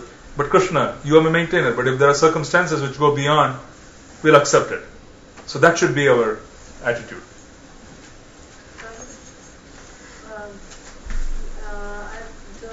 When sadhus go for Madhukari and all, whatever they are honoring them, was that prasad, like somebody from house, they... In Vraja, everybody remembers only Krishna. I remember everybody practically. And you cannot do Madhukari in any other part of India. You go to the South India and you do Madhukari, they'll throw water on you. Right? You can do Madhukari in Vrindavan. And the Brajbasis understand the mood of sadhus and Vaishnavas, they know how to serve. They know how to cook. And the Brajbasi, anything, for instance, we are even told, in Braj, you can even buy from a shop and offer to the deity. Because it is Braj, it is a Dham. I have done it. I used to take my Shilas and I used to travel. I used to buy pedas and I used to buy everything, Bhoga offerings. I used to buy from the shop because it is the Dham. Even though he may not be initiated in terms of our parampara and so on and so forth, for them the center of life is Krishna. When they have a bath, they are doing Govinda. They pour water, they are pouring Govinda. For them everything is there. And then I'll tell you, this mood of being able to serve devotees you will not see anywhere else. You find it in Braj. In Mayapur too we find it, because there is this prasadam culture is a part of our Gaudiya Vaishnava parampara. But in Braj specifically, you can go ask for roti and that is absolutely safe. Brajvasis are Krishna's own people. So they don't. I remember Dinabandhu Prabhu telling me once when he was here, or rather when I was there was one particular incident where they all went on a parikrama. And the local villages, they heard that devotees are coming on parikrama. See, this excitement to serve is something that we cultivate by chanting. For them, service is a part of life. They heard devotees are coming on parikrama. And in one village, they arranged all kinds of foodstuffs. They made buckets full of foodstuff because devotees are coming. They heard. Unfortunately, that particular day became Ekadasi, and many of the devotees could not honor what was there. Now they all wondered, how is it that Brajvasis did not know today was Ekadasi? Brajvasis do not know it is Ekadasi. They don't care, they are simple. They are village people. They don't know Ekadasi, they don't know anything, they know Krishna. And that is the goal of life. So for them, they are very fortunate. We should not judge them. Brajvasis, be very careful, because they already have been blessed far beyond our comprehension. They are born there. Those pandas in, in Sriji Mandir. Sriji Mandir, they will use language which you will not be able to bear. And sometimes they use the language on Thakur himself. They scold Krishna in street language. What will you do with them? It's like amazing. I was there and I refused to give money. And you should hear the language which came out. Oh my God. Amazing. Amazing language. It's typical street language. And I was shocked. And then there was devotee who was with me. He said, Prabhuji, this is nothing. They scold Krishna like this. So Braj, you just have to discount. You have to move away. You shouldn't kind of judge them, because Brajvasi is a special class altogether. You just move away and say, okay, Krishna has given them special mercy. If Acharyas are saying the monkeys born there were devotees, what to say of people born there who are calling out the names? We don't want to do that. But there will be consequences. Those consequences will be experienced by whoever is there. So we don't want to interfere with that. See, again, anywhere you go, if you want to purify water, if you want to purify food, take a little milk, you can purify it. Just add a few drops of milk. That is the principle. It is a very Vedic custom that you take a bottle of water, you want to purify it, take 2 drops of milk. Because milk is so pure, because it comes from the cow, principally, it purifies everything. So just add a couple of drops, it becomes palatable, you can have it. Right.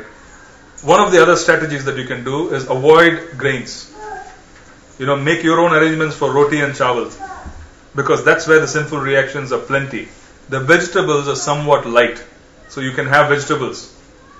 You understand? So you have your own kind of system where one day, you make your own little arrangements for rice and, you can have vegetables. It's okay, because they are less intense in terms of bringing in reactions and causing problems. But I'm just giving you emergency instructions. These are not regular. Don't think, vegetables are okay, it's okay. Just keep rice and go out and buy vegetables. Doesn't work that way. Yeah. Just in context of this, I want to ask, like in Bhakti Vikshas, we divide the prasadam. Somebody make roti, chapal, rice and sabzi. So do we have to take care that only those devotees should make chants at least 1 hour? I would suggest yes. See, you have to be able to strike a balance here. You will have to be able to give an opportunity to serve, and the opportunity to service can be strategized. So you can tell devotees, you can tell them very clearly that this is bhog which has to be offered to Bhagwan. So offer at home, no, bring it here. This is the bhog which has to be offered, bring it there. So what we also want to tell them is give them some standards so that they can improve. That's number 1.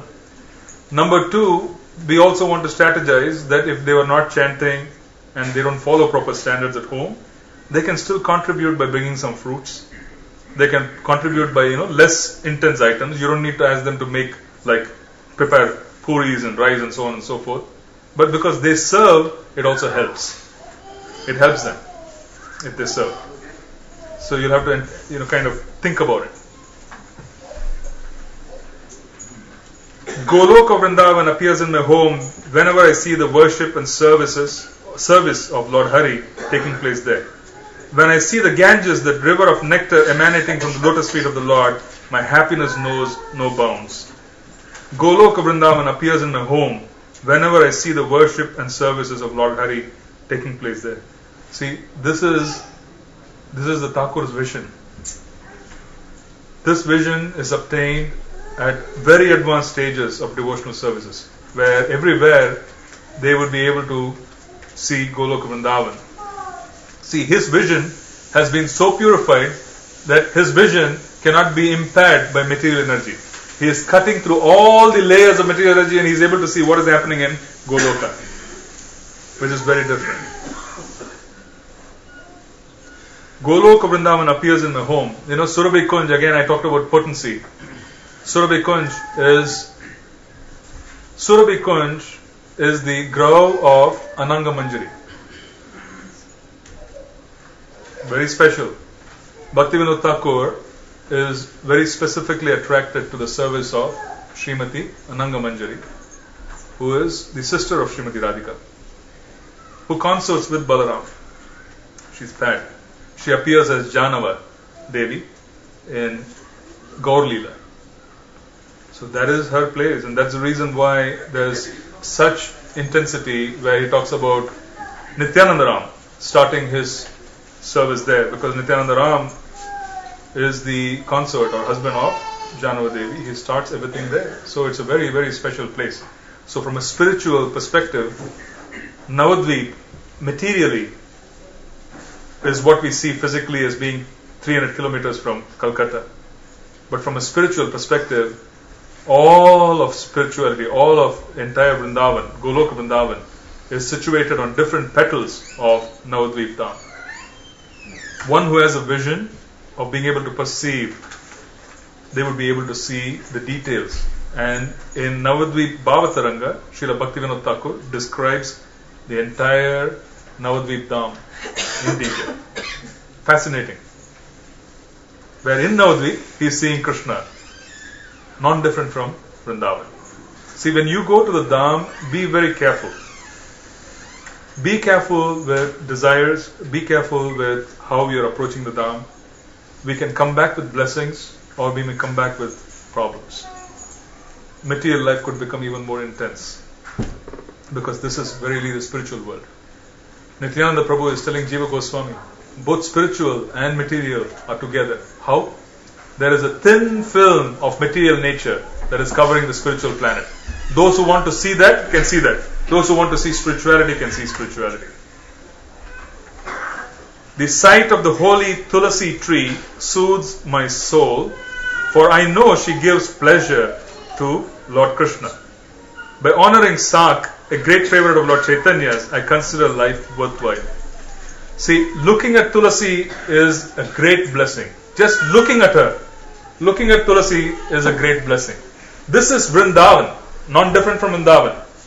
One who has a high eyesight, Haridas Thakur and so on, they are able to see all the pastimes of the divine couple occurring in the Tulasi tree, because this is Vrindavan.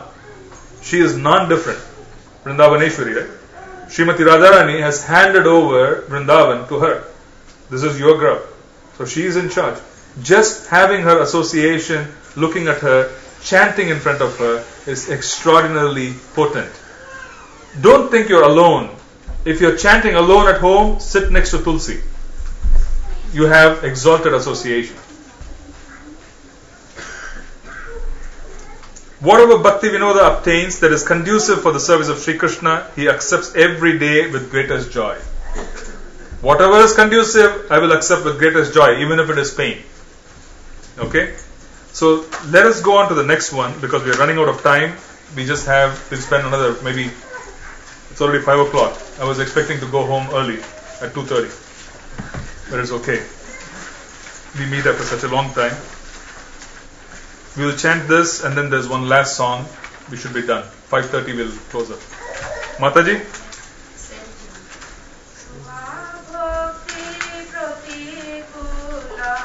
ধর্ম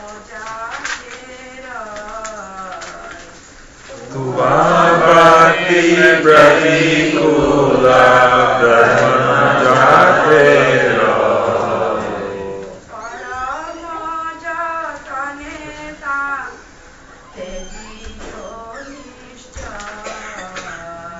Parama jahatanera jajiyo nishchay.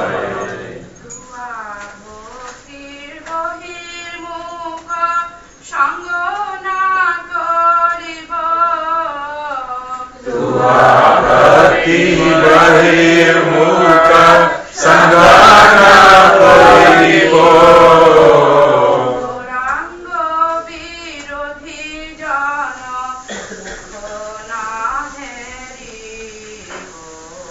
Gauranga virodhi jana mukha naheribo. ভক্তি প্রতিকূল স্থানে না করি বসতি Bhakti pratikula sthane nagori basati. ভক্তির প্রিয় কার্যে নাহি করি রতি Bhakti priya kaje nahi koi rati. ভক্তির বিরোধী গ্রন্থ পাঠ না করিব Bhakti virodhi gandha patana koribo. ভক্তির বিরোধী বাক্য তবু না শুনিব Bhakti virodhi vaikyaka tabuna sunibo. Gauranga বর্জিত স্থান তীর্থ নাহি মানি Gauranga varjita sthana tiranahi mani. ধীর ভাদক জ্ঞান কর্ম তুচ্ছ জানি Bhakti radhaka karma tuchchani. ভক্তির পাদক কালে না করি আদর Bhakti radhaka namori ভক্তির বহির মুখ নিজ জানে জ্ঞানী পার Bhakti bahirmukha jani jani para. ভক্তির বাদিখা স্পৃহা করিবা বর্জন Bhakti rahika sriva koribo varjana. অভক্ত প্রদত্তয়ন না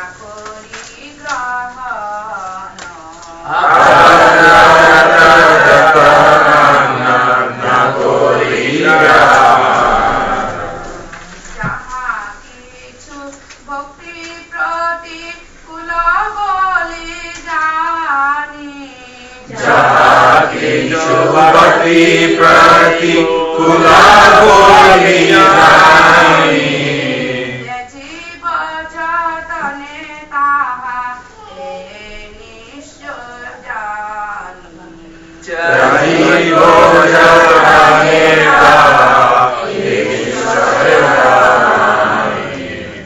ভক্তি বিনোদ পরি প্রভুর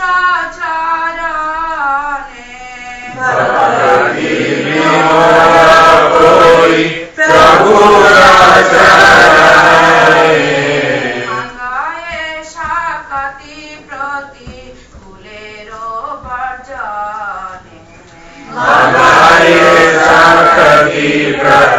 কুলের বর্জনে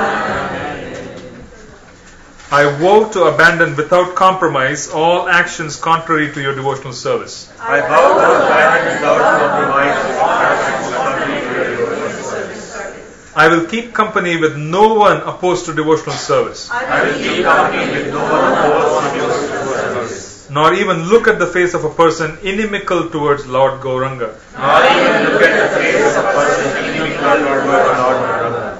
I shall never reside at a place unfavorable for devotional practices. I shall never reside at a place unfavorable for devotional practices, And may I never take pleasure in non-devotional works. and may I never take pleasure in non-devotional works. I will read no book opposed to pure devotion, I will read no book opposed to pure devotion, nor listen to any explanation which disagrees with pure devotional principles. nor listen to any explanation which disagrees with pure devotional principles. I will never regard as sacred any place where Lord Gauranga is rejected. I will never regard as sacred any place where Lord Gauranga is rejected. Any knowledge hindering pure devotional service, I consider worthless. Any knowledge hindering pure devotional service, I consider worthless. Any season which poses obstacles to the execution of devotional service shall find no favor with me. Any season which poses obstacles to the execution of devotional service, I find no favor with me. And I will consider all relatives or family members averse to pure devotion as strangers. And I will consider all relatives or family members averse to pure devotion as strangers. I will abandon all desires that hinder devotion, I will abandon all desires that hinder devotion, and never accept food and never accept food offered to me offered to me by non-devotee atheists. by non-devotee atheists. I vow to promptly shun I vow to promptly shun whatever I know whatever I know to contradict pure devotion. to contradict pure devotion. This I strongly promise. This I strongly promise. Bhakti Vinoda, Bhaktivinoda, falling at the feet of the Lord, falling at the feet of the Lord, begs for the strength begs for the strength to give up all obstacles to pure devotion. to give up all obstacles to pure devotion. So when we read these prayers, these are self-explanatory. I don't need to spend time on this because it's obvious. But when we read these prayers, this is the kind of thing which we need to be able to read on a daily basis to bring focus. Spend some time in being able to read and master these 6 or 7 prayers on a daily basis. Memorizing the prayers helps because memory would allow you to bring it forth, think about it, and then you develop realizations. So it helps. So probably are there specific timings we should? No. See, there are no timings. You can suit yourself in terms of when you want to do it. This might take you probably 20 minutes for you to do on a daily basis, or you could pick up, a proper time where you can kind of distribute it. That is how you have to. So they don't have to be clubbed with the native service. It need not be. Normally what we do is these prayers are read before we chant, because that brings us into the right perspective and helps us focus. Any questions on this? Yes. The point where it says, I will keep talking with no one opposed to devotional service. What about people who are not opposed to devotional service, but they are not engaged in explicit devotional service? They're like in between. Yeah, see, the idea is that we want to be able to look at what is going to prevent me from executing devotional service. If there is going to be association which is such that the person is a wonderful person, but because of the person's association, I'm not inspired to serve, it becomes a problem. Do you understand? One person is a wonderful person, because of the person's association, I am finding it very difficult to chant. It's a problem. So we will have to be very careful in what we consider as wonderful and what we don't consider as wonderful. That link is not always clear, probably, that this is causing me. Or You will have to be able to take inventory. See, the thing is this: if you have very sincere desires, Krishna will reveal all that you need to know about all circumstances. If our desires are not sincere, we would not be able to distinguish what circumstances are favorable. We will not be able to distinguish which people are good, which people are bad, because it is our desires. Our heart is covered. Krishna says, you desire to be covered, go in that direction, it's up to you. If our heart is clean and we are sincere and want to follow, it will be revealed. Just to add a little, there are many instances in my life when I had friends and there was also Hindus, but all of a sudden Krishna just removed them from that because you're not sincere. Yeah, I would agree, because I've had the similar circumstances where I had friend circles which were becoming obstacles. And I remember this.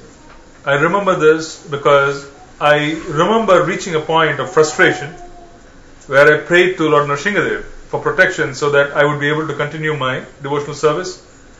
And he gave me protection. Within probably a couple of weeks, some of them got transferred or whatever. It was just like amazing how things just happened. It was just so potent that, because my begging I was really at a point where I was begging, because it was becoming a problem where I could not say no. Sometimes you kind of do not want to hurt people. At the same time, you want to do what is right. And I was really in a position where I offered prayers to him. I said, give me protection. I surrender unto you because I'm not able to manage my life. You make sure that I have the right kind of association. I could just see that everything got rearranged so fast. It was just amazing. So the Lord is available if our desires are sincere, and we can reach out for help, and He offers help. I'm talking about 20 years back. It is not like, so if anybody got transferred the last year, don't blame me. I didn't do it. I'm talking 20 years back. 20 years back I had this problem as a bhakti. I was struggling. So, I'm just going on record because I don't want people to quote me. Oh, he transferred me. I didn't do anything. Yeah. And there's one more statement it says, and I have considered all relatives or family members averse to pure devotion as strangers. They might not be problem to my devotion, but they might be not following it and stuff. Still, I think it is probably in line with what he was asking. Okay. Just wanted to wasn't it close to what he was asking, saying that they may not be inimical, but yes. It's more family members, because the other thing is association where you could avoid. This is more. But here, this is a matter of taste. Mother or kid. Yeah, this is a matter of taste. You got to remember, Krishna can throw some real big challenges our way, and this is not Krishna. Go back to history. Advaita Acharya, who is an incarnation of Mahavishnu, his sons were impersonalists. Go on record, right? His sons were impersonalists. Prabhupada's own children many of them could not really take up devotional service to the extent to which one would expect them to take up. Right? Lord Nityananda's children, when Abhiram Das Thakur used to pay obeisances, they used to leave their body. This is Lord Nityananda, Balaram. Every time there was a child, Janava Mata, she never bore children, it was Vasudha Mata. Whenever she gave birth to a child, Abhiram Das, which was Sridham, who was Balaram's close associate, they are intensely close in Braja, so they were intensely close here, and very complex personality. He came down, and he used to come to the house, and he had this habit. He used to pay obeisances. And the moment the newborn child used to receive obeisances from Abhiram Das Thakur, the child used to leave the body because they had no potency to take the obeisances. It used to say, any stone any deity other than Shaligram Shila or potent deity, if Abhiram Das used to pay obeisances, the deity will crack. People used to run in fear of not wanting to even come in touch, because he was so potent a personality that Lord Nityananda's children, and this is Lord Nityananda and Vasudha Mata, they could not bear the potency. So the point which I'm trying to make here is, Advaita Acharya's children, they were Mayavadis. Can you imagine? Impersonalists. Prabhupada's children, they were challenges. You had Nityananda Prabhu's children, and Abhiram Das used to say, why are they cheating us like this? Why are they sending useless souls? Why are they cheating us? And then one time, there was a birth, and this was, Virachandra Goswami. And this was Shirodakashai Vishnu himself. So he could not do anything. So the moment the child was born, Vasudha Mata and Janava, they cried to Nityananda saying, he comes and he pays obeisances and the children are dying, we don't want him here. So Nityananda Prabhu did not inform Abhiram Das Thakur that we have a child. But he somehow heard that there's a child. So he wanted to visit. He came to the banks of the Ganges, and Lord Nityananda had told all the boatmen, don't bring Abhiram over. And then the moment Abhiram came, all the boatmen became afraid that if I don't take him over, he will curse. So what they did, they broke their boats and sank their boats so that, they don't have to give any excuse. But he had a chadar. He was an extraordinary personality. He had a chadar. He threw the chadar on the Ganges and sat on it and he floated across. And he reached the other side and he paid obeisances to Virachandra Goswami, who was, the child. I think 6 children of Lord Nityananda passed on. The 7th one, Virabhadra Goswami. Sometimes he is called Virachandra also, but Virabhadra. So he paid obeisances to him. And then nothing happened. Same thing, nothing happened to Gangamata Goswamini, who is also an incarnation of the Ganges. And both times Abhiram Thakur said, okay, now this is genuine. These parties are genuine. So they had a very strange incident. The reason why I'm saying this is we are talking about expansions and personalities of Godhead himself, who can have relatives who can be a problem. Krishna's uncle was Kamsa. Can you believe it? His own uncle was Kamsa. Can you go back? Own uncle was Kamsa, who was completely inimical to the personality of Godhead. Prahlad had a father who was completely inimical. So you can have problems. Right? Pray to Nrsingadev for protection. So that's why this we'll have to understand. Be very careful with life, because there can be a few surprises in life, one way or the other. Any questions? Any other questions? The reading translation is also okay rather than reading the prayer? Because of ease, yes, I would agree with that. Reading the prayer in Bengali, see, I'll tell you. I'm not a Bengali by birth, but I've been made into a Bengali by the mercy of Lord Chaitanya. And I wish I knew Bengali, because there are so many beautiful writings which you can never relish unless you know the language. So in one sense, I do believe that I was thinking that I must educate Vrinda in Bengali, make her teach Bengali and all that stuff, make her learn Bengali so that she would be able to appreciate the scriptures in a much better way, because the language has, its own potency. But if you don't want to do it, it's up to you. Or if you want to learn these prayers just for the sake of chanting in the whole language, it's nice. It's no harm if you don't want to do it. Prabhu, I could translate for you. Oh yes, you could. But translate for yourself first. Right, Arnab Prabhu? Absolutely. I'll work on that. Because I know Arnab speaks Bengali, but he's been out of Bengal for a while. So I'm just telling him. Thank you, Arnab. So let's do the last one. I can do this, Mataji. I like this song so much. I'm not going to sing as good as Mataji does, but I could do this. This is Mataji's favorite also. Yeah. Really? Then we have to fight. Since I gave you 6, you give me this one. Okay? Right? Let's start this. Gurudev Kripa Bindu Diya Koro Eda Se Trinapeka Atihina. Gurudev Kripa Bindu Diya Koro Eda Se Trinapeka Atihina. Sakala Sahane Baladiya Koro Nijamane Sprihahina. Sakala Sahane Baladiya Koro Nijamane Sprihahina. Sakale Sammana Korite Shakati Deho Nata Jata Jata. Sakale Sammana Korite Shakati Deho Nata Jata Jata. Tabe to gaibo Hari Nama Sukhe Aparada hoibe hata.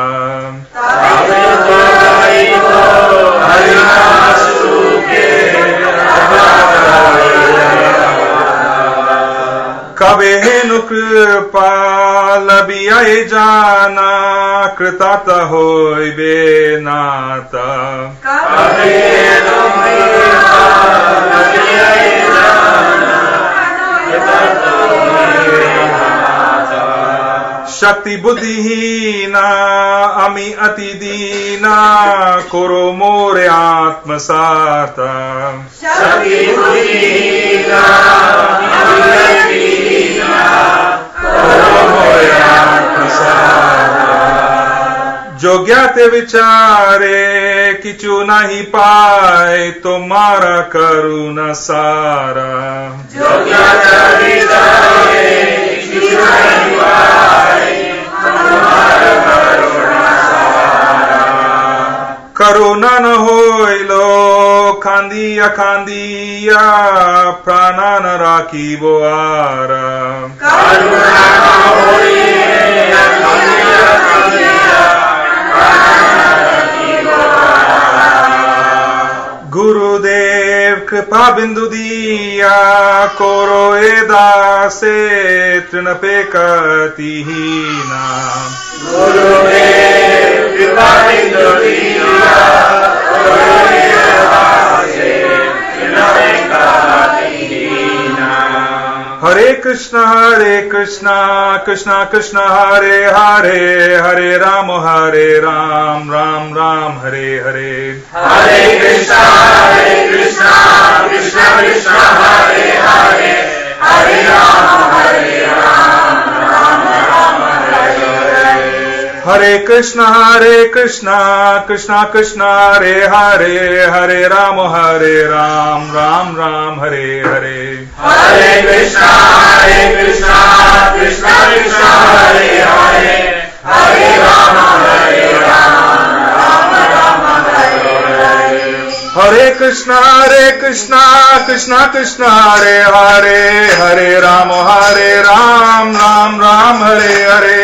हरे कृष्णा कृष्णा कृष्णा हरे हरे हरे राम हरे हरे. हरे कृष्णा कृष्णा कृष्णा हरे हरे हरे राम राम हरे हरे. हरे कृष्णा कृष्णा कृष्णा हरे हरे हरे राम हरे हरे. गुरुदेव कृपा बिंदु दिया कोरो एदा से तृणपे कतिहीना. गुरुदेव कृपा बिंदु दिया कोरो एदा से तृणपे कतिहीना. श्रीला प्रभुपाद की Translation. Gurudev,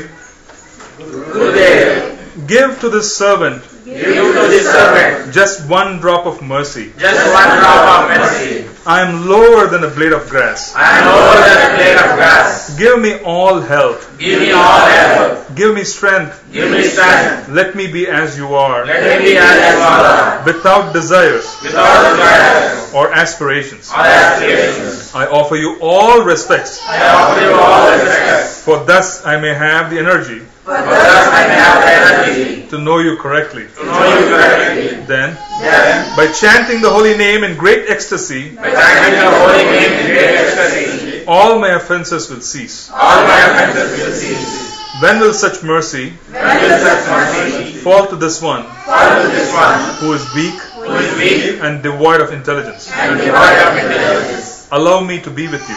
Allow me to be with you. If you examine me, If you examine me, you will find no qualities. you will find no qualities. Your mercy is all that I am made of. Your mercy is all that I am made of. If you are not merciful unto me, If you are not merciful unto me, I can only weep. I can only weep. I will not be able to maintain my life. I will not be able to maintain my life. So this is an extraordinarily potent, amazing prayer.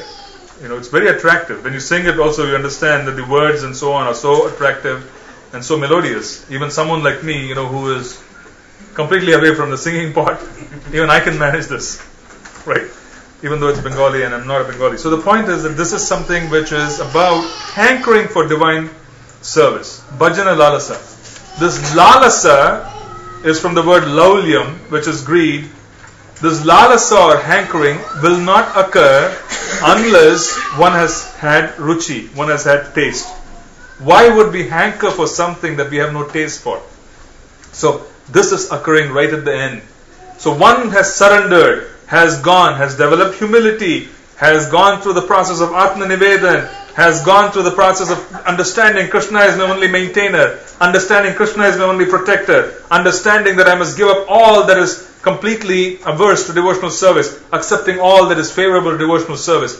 One has gone through all of that, and then the hankering starts, because real taste awakens in the heart.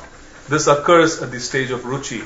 It occurs at the stage of nishta. One is fixed in guru nishta. Nishta, which is a stage of being fixed, is essentially guru nishta. The guru gives a deity and says worship. The devotee starts worshipping, and they develop sambandha gyan. This sambandha gyan is, who am I? Who is my mentor in the spiritual world? Who is Krishna? What is the relationship I have with him? What is my service during the day? That is the goal. So this Guru Sambandha is extraordinarily impossible. It's impossible to arrive at unless there's mercy from Gurudev, Sri Guru. Right. So this hankering occurs when things have cleared up, because you become desperate. Like I said, we have heard so much about devotional service, but yet we cannot really make a statement to Krishna saying, do whatever you need to do, Krishna, to my life. Give me devotional service. Give me pure devotional service. That statement is difficult for people to make because they are afraid. They're vulnerable. This comes in at the end when anarthas have gone, it's been taken away, and then I am fixed by the mercy of my Guru at the lotus feet of my mentor in the spiritual world, which is Guru Nishta, and then I am chanting with ruchi. Chanting with ruchi essentially means chanting and understanding the melodies of the holy names itself. Not because someone can sing nicely, more so because the holy names themselves are sweet. So the hankering starts. You start really hankering, I want this.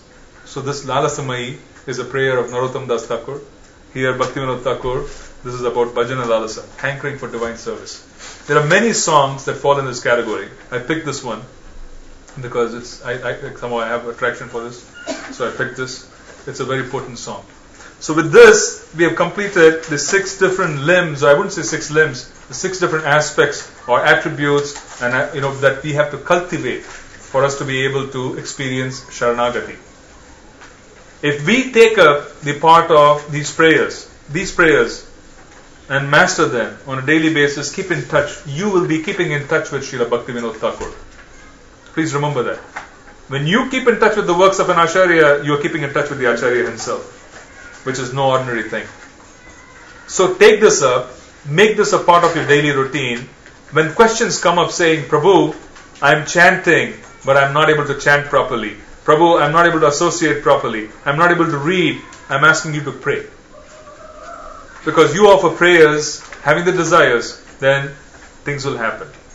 But before you start praying, offer obeisances to Srila Bhaktivinoda Thakur, begging him that we would be able to chant his prayers in the mood in which he wanted us to chant. He would give us help in that direction as well. Okay? So this is an extraordinarily important limb. Vandana, right? It's one of the 9 different forms of devotional service. And each of those devotional forms done in perfection have the potency to deliver a soul. So this is in addition to the chanting. Everything is being done to help with the chanting part. Please understand that. Because our goal is to be able to chant. And keep Krishna in the center means keeping the holy names in the center, arranging our lives accordingly. It's difficult to summarize everything that we did throughout because it was a long session today. So we would leave it here and we'll see. If you have any questions, we can take a few questions. Normally when we offer these prayers, like these are written by Bhaktivinoda Thakur and these are so pious, but we are not that pious.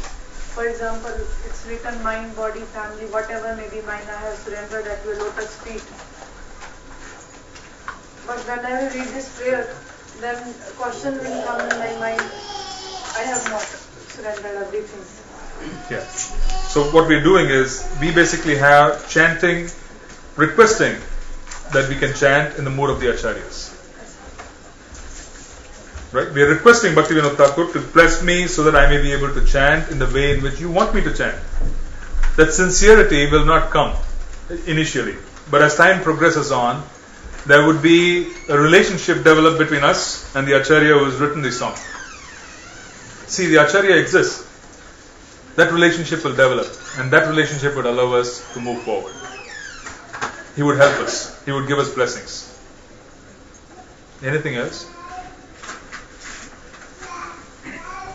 Okay. Srila Prabhupada ki Jai. Sri Vrindavan Das Prabhuji ki Jai.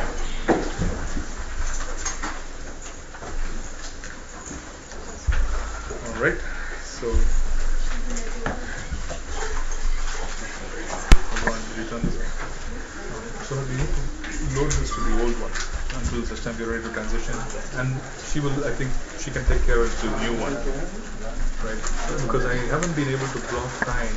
I wanted to do it on Guru Purnima the next day. I could not block time for me to write the. So it was very just so that is what happened here. Even though I had full intentions of working that morning and doing it, I could not. Yeah. There was something intense going on at work. Which took away my time. One question.